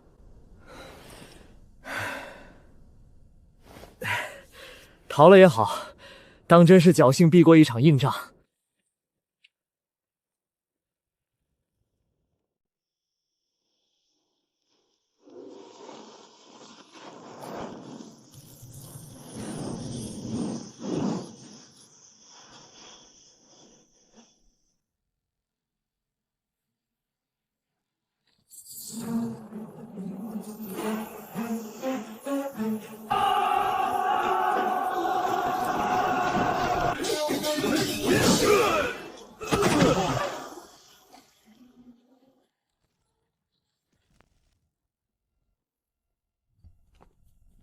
痛快！三大派彻底覆灭，从今往后，这青州地界就是咱们伏龙门一家独大啦！听说3日后的庆功宴，那位常年闭关的曹门主要亲自现身论功行赏，更有小道消息说，门主是传说中的修仙之人，这次要赐下仙家机缘。仙缘？难怪各堂口的人都疯了似的往回赶。不过要说头功，还得是咱们那位刚升任暗刺堂堂主的陈拓陈大人。这几天去他院子巴结攀亲戚的人，门槛都快踩烂了。省省吧，陈堂主闭门谢客，谁的面子都不给。人家那等人物，岂是我们能攀附的？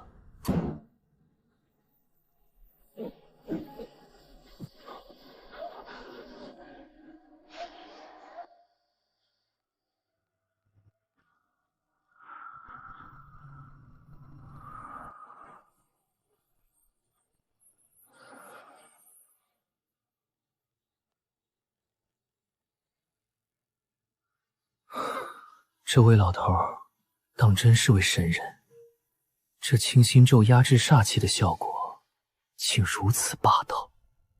凯旋归来后，我第一时间去藏经阁寻他，却发现人去楼空。直到我返回当年那间破柴房，在床板下找到了这本册子。他早就看破了我的底细，算准了我会被魔宫反噬，留下这门克制杀气的法门，便飘然而去。此人究竟是避世清修的散修，还是游戏红尘的高人？也罢，不管什么来头，这份恩情我陈拓记下了。耗费大量宝镜能量，终于将这套千丝针全部复原，同出一源，共鸣浑然天成。如今炼气4层神念大涨，操控起来总算不再勉强。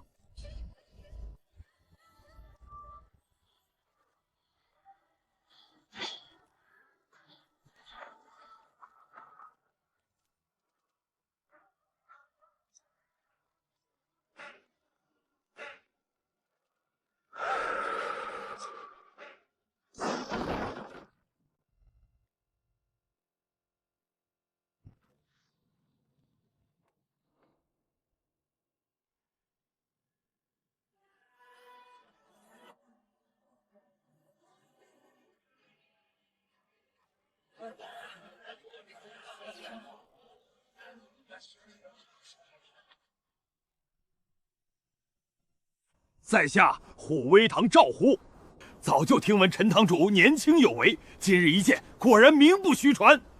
我敬你一碗。陈某不胜酒力，以茶代酒。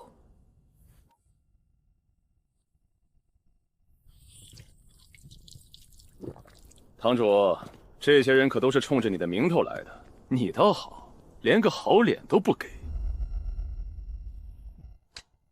呵呵，这位就是暗祠堂的陈堂主，果真是年轻的很呐！我韩某在门里混了10来年，至今还守着个破堂口。陈堂主不过16、17岁，便已和我等平起平坐了，这往后还了得？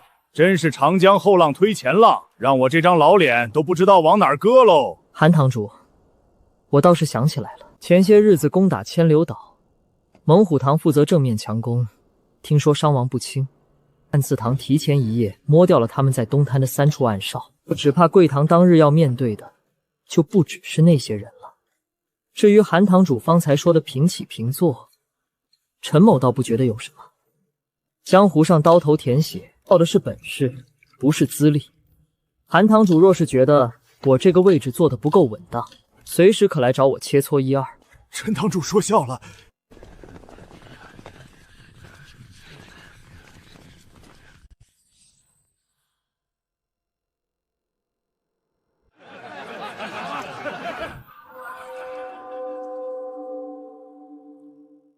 伏龙门开山门主曹野，1年半的蛰伏，终于要见到正主了。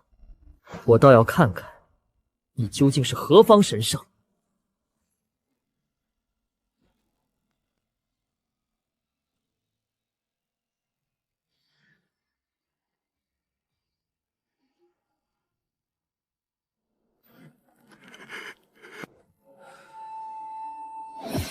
炼气8层，足足高出我4层，而且他体表那股藏在灵力边缘的古怪波动，与我体内的杀气竟有几分同源的意味。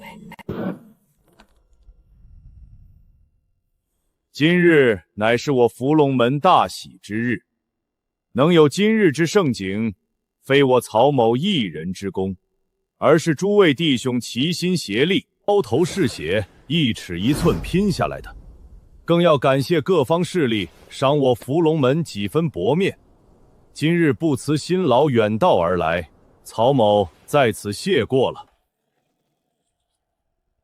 愿为门主笑死！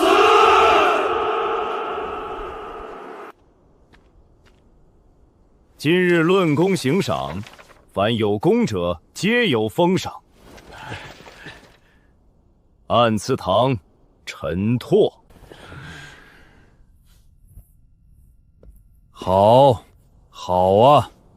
攻青木岭，你火烧药王谷追兵；打藏剑锋，你破天罡剑阵，更是率800精锐拿下铸剑峡，断去铁剑山庄最后的犄角要地。如此年轻，便能立下这般功勋，小小年纪，身上杀气倒是不小。想来战场之上，冲锋陷阵最是悍勇不过。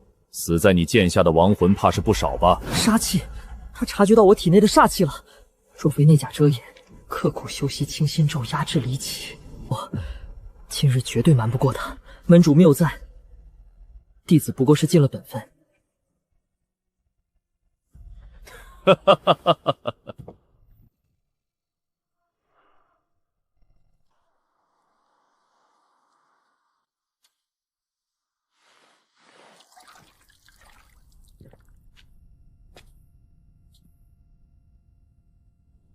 自古道法不轻传，仙凡有别，本是天堑。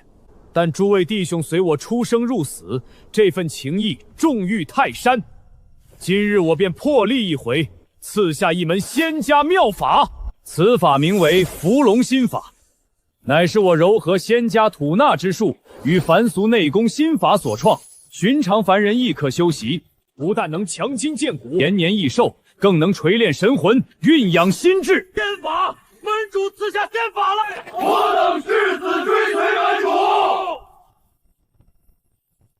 这曹野身上藏着与我同源的诡异气息，如今又大发善心让凡人去练这等功法，这老怪物到底在布什么局？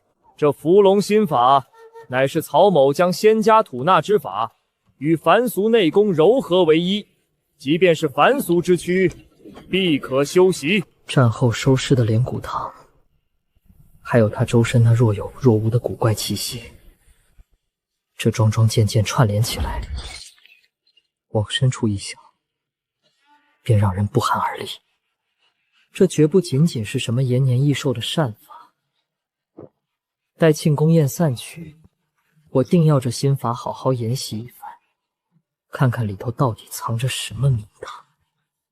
不过，曹某方才所言乃是此法的好处，但仙家妙法终究非同儿戏，尔等需根据自身情况徐徐渐进，切不可操之过急，逾越雷池。若因自身悟性不足而强行修炼，导致疯麻癫狂，届时便是连我也救不了你们。门主放心，我等自当谨遵教诲，绝不敢贪功冒进。仙家妙法本就该有门槛，门主能为弟兄们做到这一步，已是天大的恩德了。不过，诸位也不必太过担忧，法不轻传，道不虚显。既然曹某将此法传授于诸位，便绝不会放任不管。这1年之内，诸位在修炼时凡有疑问，皆可自行记下。待到1年之后，曹某将在这落霞峰主峰之上正式开坛讲法，为诸位一一答疑解惑。传下功法也就罢了，还要亲自开坛讲法。一个炼气8层的修仙者，放着清修大道不去走，却在这凡俗武林中开宗立派，还要亲自答疑解惑，这份闲心，闲得实在有些过头。今日既然诸位齐聚于此，如此热闹，曹某还有一事相求。言儿，你上来。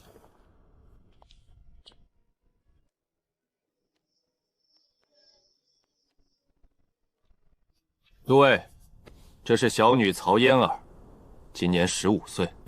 此女确实生得极美，不似寻常闺中女子那般扭捏，带着几分俏皮。今日当众推出，又是何意？怎么着？我们陈堂主莫不是动心了？这眼神，方才还没见你如此认真盯着谁看过呢。咱们陈堂主英雄出少年，这位曹大小姐方才及第，可不正是郎才女貌？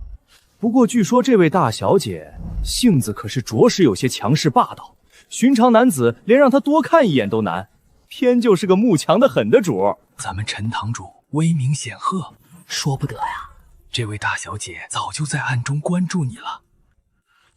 薛副堂主倒是消息灵通，连人家的脾性都摸得一清二楚。不过话说回来，陈某在门中也待了1年有余，倒是从未听闻过门主还有这么一位千金。这有什么好稀奇的？门主乃是修仙者，行事本就神秘，家眷岂是寻常弟子能打听的？门中知晓此事的人少之又少，左右也就是那几位高层罢了。我也只是依稀听我那位在长老院的叔父提起过一嘴，却从未亲眼见过。今日倒算是见着真人了，果然生得一副好皮囊。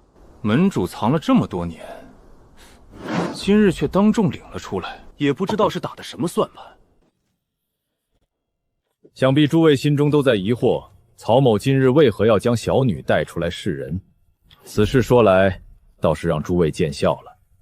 我这女儿自小便被我视若掌上明珠，她幼时便缠着我要学武功，可曹某心疼她，习武之道跌打损伤皆是常事，哪里舍得让她去吃那些罪？奈何这丫头性子倔，前些时日，我特意从门中挑了数位武功最高、资历最深的长老，让他们轮番教导嫣儿习武。可谁曾想，这丫头跟着几位长老学了一阵，便跑来找我，说什么也不肯再学了。她说跟那些老人家待在一起实在没意思，非要找个年纪差不多的。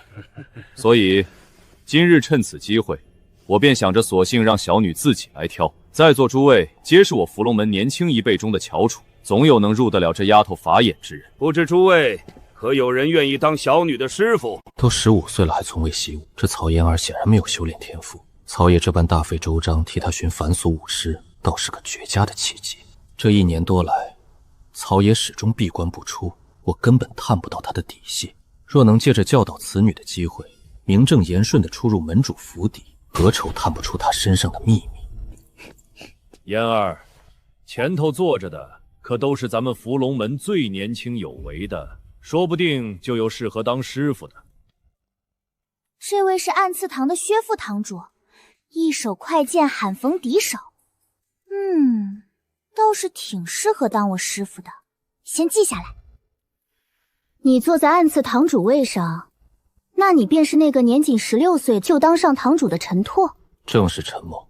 奇怪了，我原先听闻你年纪轻轻便坐上堂主之位，还以为是个英姿飒爽的少年英雄，可今日一见，你竟长得如此普通，浑身上下也看不出半点出色的地方来。嫌我普通？若是我将体内那炼气4丛的能量放出哪怕一丝，你这位大小姐此刻怕是连站都站不稳了。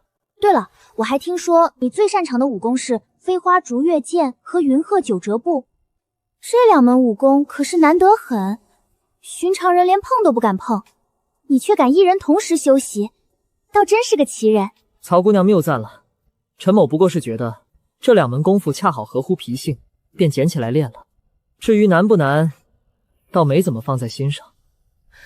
罢了，方才我想来想去，还是觉得虽然你长得难看了一点，但你练的那2门武功，我偏偏就最喜欢。从今天起，你就是我的师傅了。承蒙大小姐错爱，陈某定当尽力。手肘压低半分，出剑时肩膀莫要绷得太紧。知道了。陈师兄，我这一式练得如何？是不是比昨日进步了许多？勉强能看。我练了整整3日，你就不能夸我一句？曹姑娘，剑法讲究的是杀敌，不是卖弄。你方才出剑时，气息泄了3次，步伐偏了2寸。若是对敌，这般破绽足以让你死上2回。这1个月来，我始终抱着12分的谨慎，但这曹嫣儿对我的嫌弃全写在脸上。除了练武便是练武，看来她确实只是为了习武才赖上我，与她那个深不可测的爹全然不同。陈师兄，这一式飞花剑月，能不能再给我演示一遍？看好了。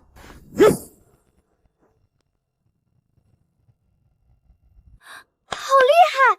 可看清楚了？看清楚了。陈师兄，你说以我的资质，要练到你这般地步，得花多少年？曹姑娘若勤加苦练，5年可小成。5年？也太久了吧！到时候我都成老姑娘了。曹姑娘，你为何非要对这武学如此执着？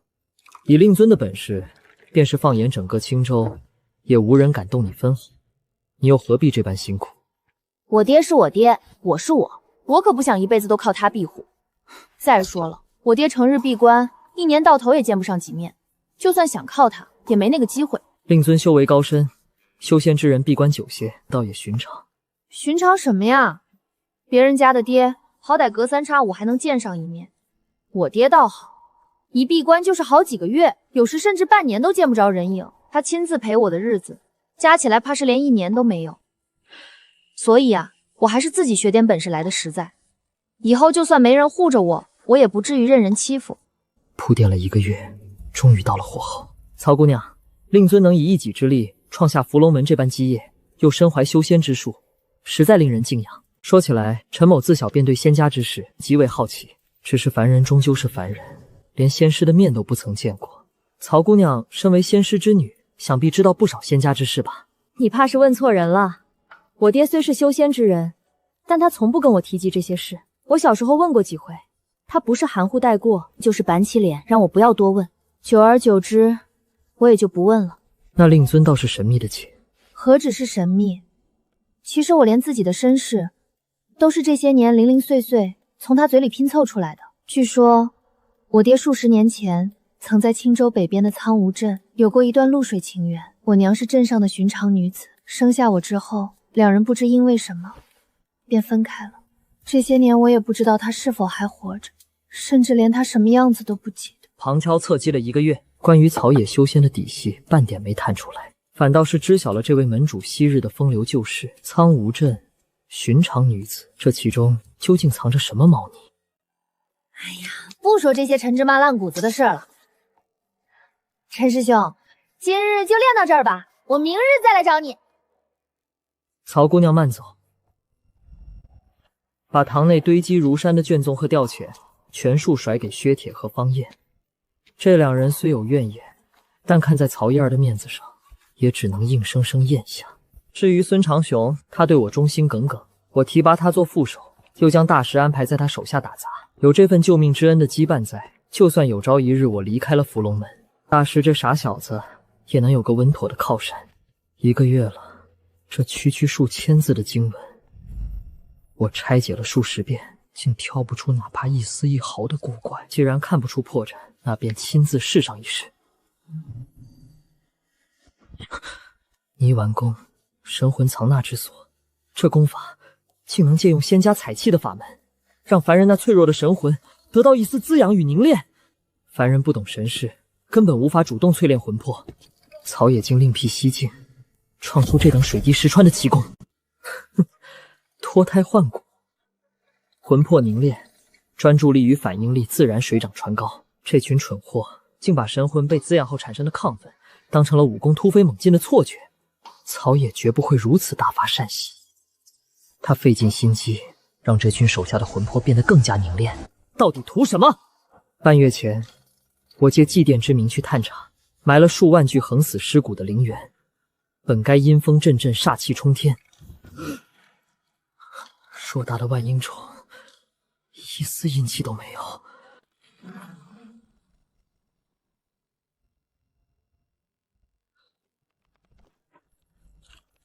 全是空的，连骨堂源源不断运回山上的尸骨根本就不在这里。传授心法，是为了像喂牲畜一样，把活人的神魂养肥养壮，战死收尸，只是个掩人耳目的障眼法。那些尸骨残魂早就被那位曹门主转移到了另一处隐秘的地方，用来做某些不可告人的勾当。曹野已是炼气8层，而我借着100余团残魂，才堪堪突破炼气4层，足足4个小级别的鸿沟，犹如天堑。在这等绝对的实力悬殊前，任何贸然的试探都是在刀尖上跳舞。既然他布下这等养魂大局，我便将计就计，以身入局。我是修仙者，对经文造诣远超凡人，一旦这伏龙心法有反噬之兆，那我随时可以强行切断。至于曹野的底细，急不得。如今我成了曹嫣儿的师傅，借着教导此女的由头，时日一长，总能从她嘴里撬出些有用的东西。待到1年后那所谓的开坛讲法，再看这老怪物葫芦里卖的什么药。当初在镇东坟地，那邪修留下的2个储物袋，灰色的我已打开，但这黑色的，如今我修为大进，法力浑厚了数倍，是时候再试一次了。断！炼气4层，竟连这禁制的一丝皮毛都撼动不了。那邪修生前到底是何等恐怖的修为，能让他如此贴身珍藏，且布下这等霸道禁制的？里面的东西绝对比阴魂幡还要邪门。当初在坟地，就是你爆出金光，将那邪修的魂魄炸得粉碎，主动灌注法力毫无反应。这东西的品阶，怕是远超我的认知。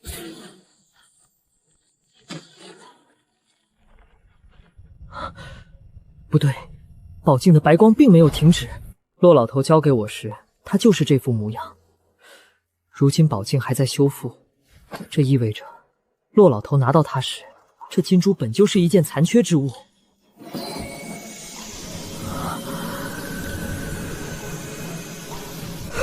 停下！好险，仅仅只是看了一眼那些符文，我的神魂便险些失手。若彻底将其复原，引发不可预知的威能反噬，我连灰都胜不上。匹夫无罪，怀璧其罪。若日后真碰上那位老仙师，被他看出金珠被修复过，宝镜的逆天秘密必将暴露，定会招来杀身之祸。这金珠之事急不得，等我修为再高些，有了足够的自保之力，弄清了其中的利害关系，再修不迟。苦修清心咒多日，盘踞在灵庭的煞气总算被压制了下去，终于能重新修炼了。这1年多来，为了在乱世中活命，维持修炼，我虽竭力克制，却终究不得不将上百条人命炼入这法器之中。但如今突破炼气4层，便有了凝炼阴煞丹之法。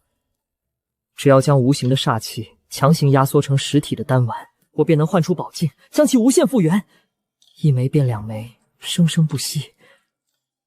有了宝镜兜底，我总算不必再为了修炼去滥杀了。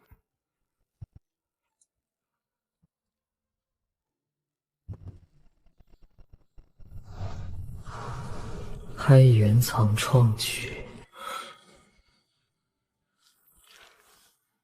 起！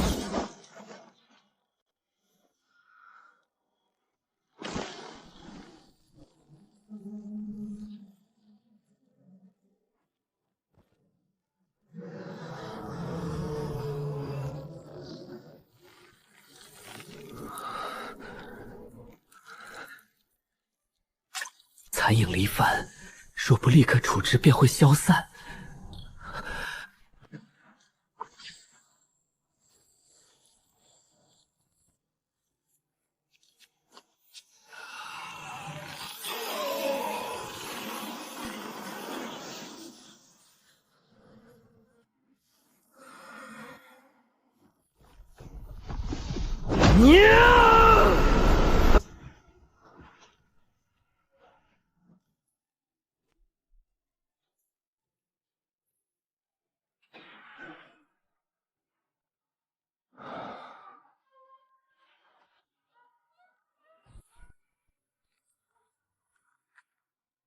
成了，这丹丸之中蕴含的力量纯纯凝练，远非从法器中汲取的散气可比，更没有灵药根须那般狂暴。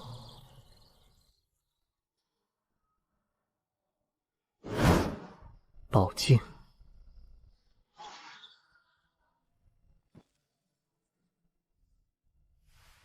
有此等源源不断的资源，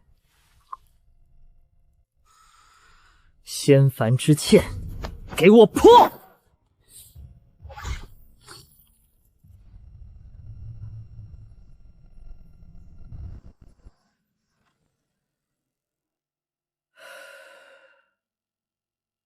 炼气5层，水到渠成。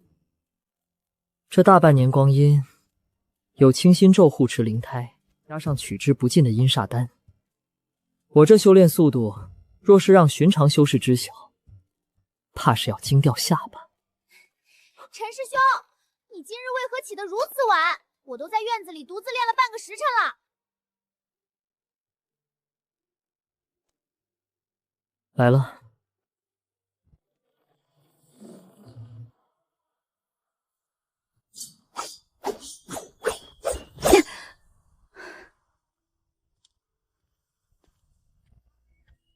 手腕再抬高1寸，下盘虚浮了。飞花洲月剑，求的是一击必杀。你今日出剑这般绵软，破绽百出。若是御敌，连一招都走不过。不练了。曹姑娘，看你今日这般心浮气躁，连最熟练的剑招都出了岔子，可是遇到了什么烦心事？还不是我爹，他最近真是越来越古怪了。我爹以前虽然也经常闭关，但好歹隔上几个月还会出来见见我，考证一下我的武功。可自打上次庆功宴过后，这大半年里，他整日将自己死死锁在后山禁锢里，连我的面他都不见一次。门主乃是修仙之人，所求乃是长生大道。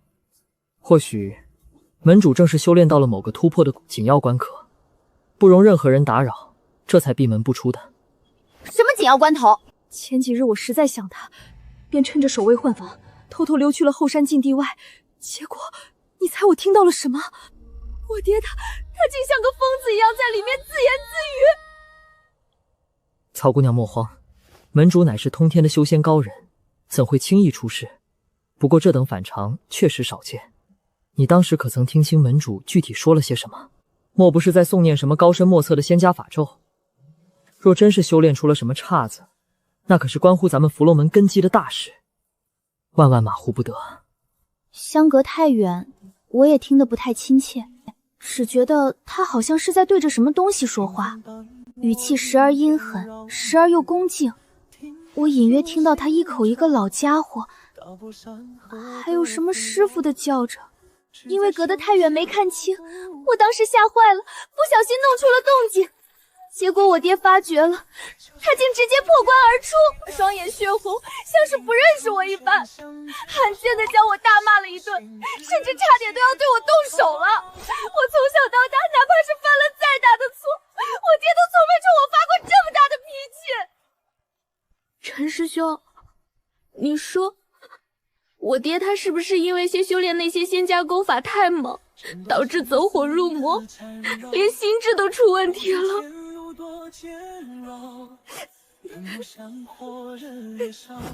闭关大年，自言自语，老家伙，师傅，能被曹野唤作师傅的，难不成就是骆老头临终前心心念念的那位伏龙观的老仙师？曹野的背后竟然还藏着一个活着的修仙者。哎呀，不说这些陈芝麻烂谷子的事了。陈师兄，今日就练到这儿吧，我明日再来找你。曹姑娘慢走。曹嫣儿口中的老家伙和师傅，十有八九便是那位老仙师。可若曹爷与老仙师是师徒，为何伏龙门上下无人知晓？老仙师又为何人间蒸发？道观被改头换面，成了今日的伏龙门。曹野绝非善类，一个炼气8层的修仙者，在凡俗开宗立派，四处征战，却又刻意控制战局节奏，让双方死伤不断。战后还要大费周章收敛尸骨。这大半年来，我借着心法滋养神魂，那些凡人修炼此法，效果更是立竿见影，精力充沛，旧伤愈合，甚至亢奋到数日不眠。这门功法本身没有古怪，古怪的是曹野的用心。他传下功法，绝不是为了壮大门派，而是需要一批精神本源极为凝练的凡人。至于要用这批人来做什么，绝对不是什么好事。距离曹野许诺的开坛讲法只剩不到半年，是继续蛰伏，还是主动接触一次？陈大堂主，可在院子里？什么堂主不堂主的，孙大哥又来打趣我。咱们都是兄弟，私下里随意称呼便是。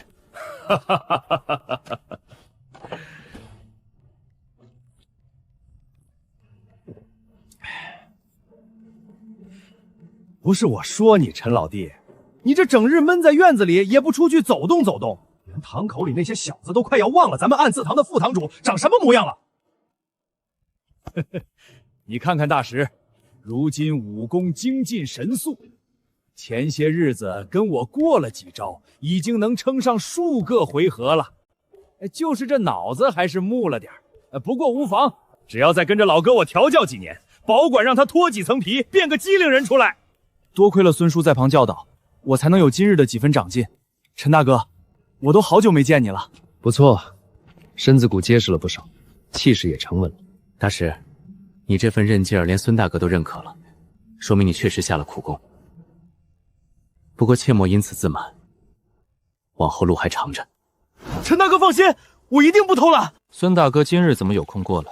这不是看你大半年闷在院子里，怕你闷出好歹来吗？老弟，说起来还真是多亏了门主赐下的那门伏龙心法，这仙家之法当真神妙无比。哥哥我如今感觉像年轻了10岁，每日连觉都不必睡太久，天不亮就爬起来打拳，浑身有使不完的劲儿。尤其是最近，不管练什么功，总觉得脑子特别清明。那些以前琢磨不透的招式，如今稍一思索便能融会贯通，怎么练都不觉得累。这等神效简直闻所未闻。不过这功法好是好，但有些经文口诀实在晦涩，我资质愚钝，有几处琢磨了许久也没参透。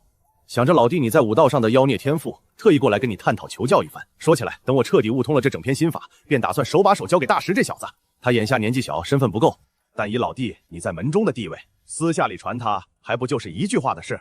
大石根骨不错，若能学了此功，日后前途不可限量啊！孙大哥，此事急不得。大石如今才多大？筋骨尚未定型，心性也还未稳。此法虽好，就是仙家法门蜕变而来，远非寻常武学可比。他眼下最要紧处扎实打牢，切不可好高骛远。若贸然去练，万一扰乱了心性，反倒得不偿失。大石，你莫要觉得大哥是在拦你的前程。修炼之事，讲的是一个循序渐进。等你日后武功底子再厚些，心性再沉稳些，再学也不迟。陈大哥说什么便是什么，我听你的。大哥一切都是为了我好，我不急着学。也是，大石这小子脑子本来就木，若是被那些绕来绕去的口诀弄得走火入魔，那可真就是搬起石头砸自己的脚了。也罢，就依老弟所言，慢慢来。护住了。只要大石这块璞玉未曾沾染着圈养精神的邪法，便算是不幸中的万幸。至于孙长雄，他已入局太深，我若强行阻拦，只会打草惊蛇。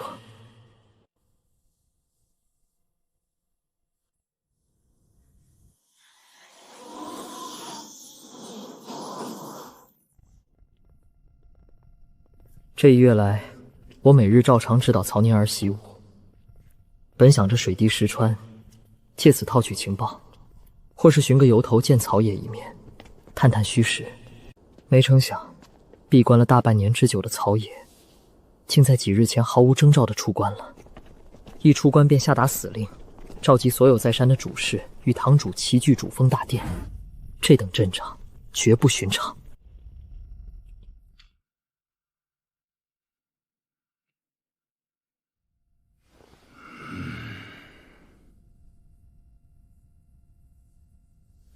往日议事皆在半山腰偏殿，今日曹爷摆出这番阵仗，难怪这群人心里犯嘀咕，生怕是哪个堂口办事不力，惹了弥天大祸。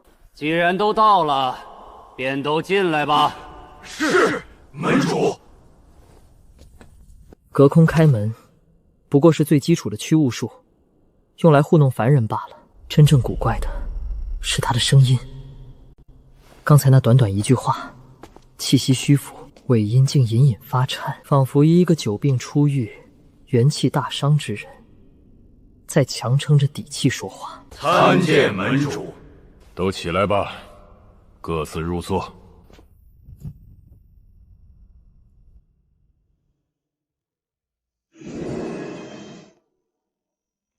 气血亏空到了这等地步，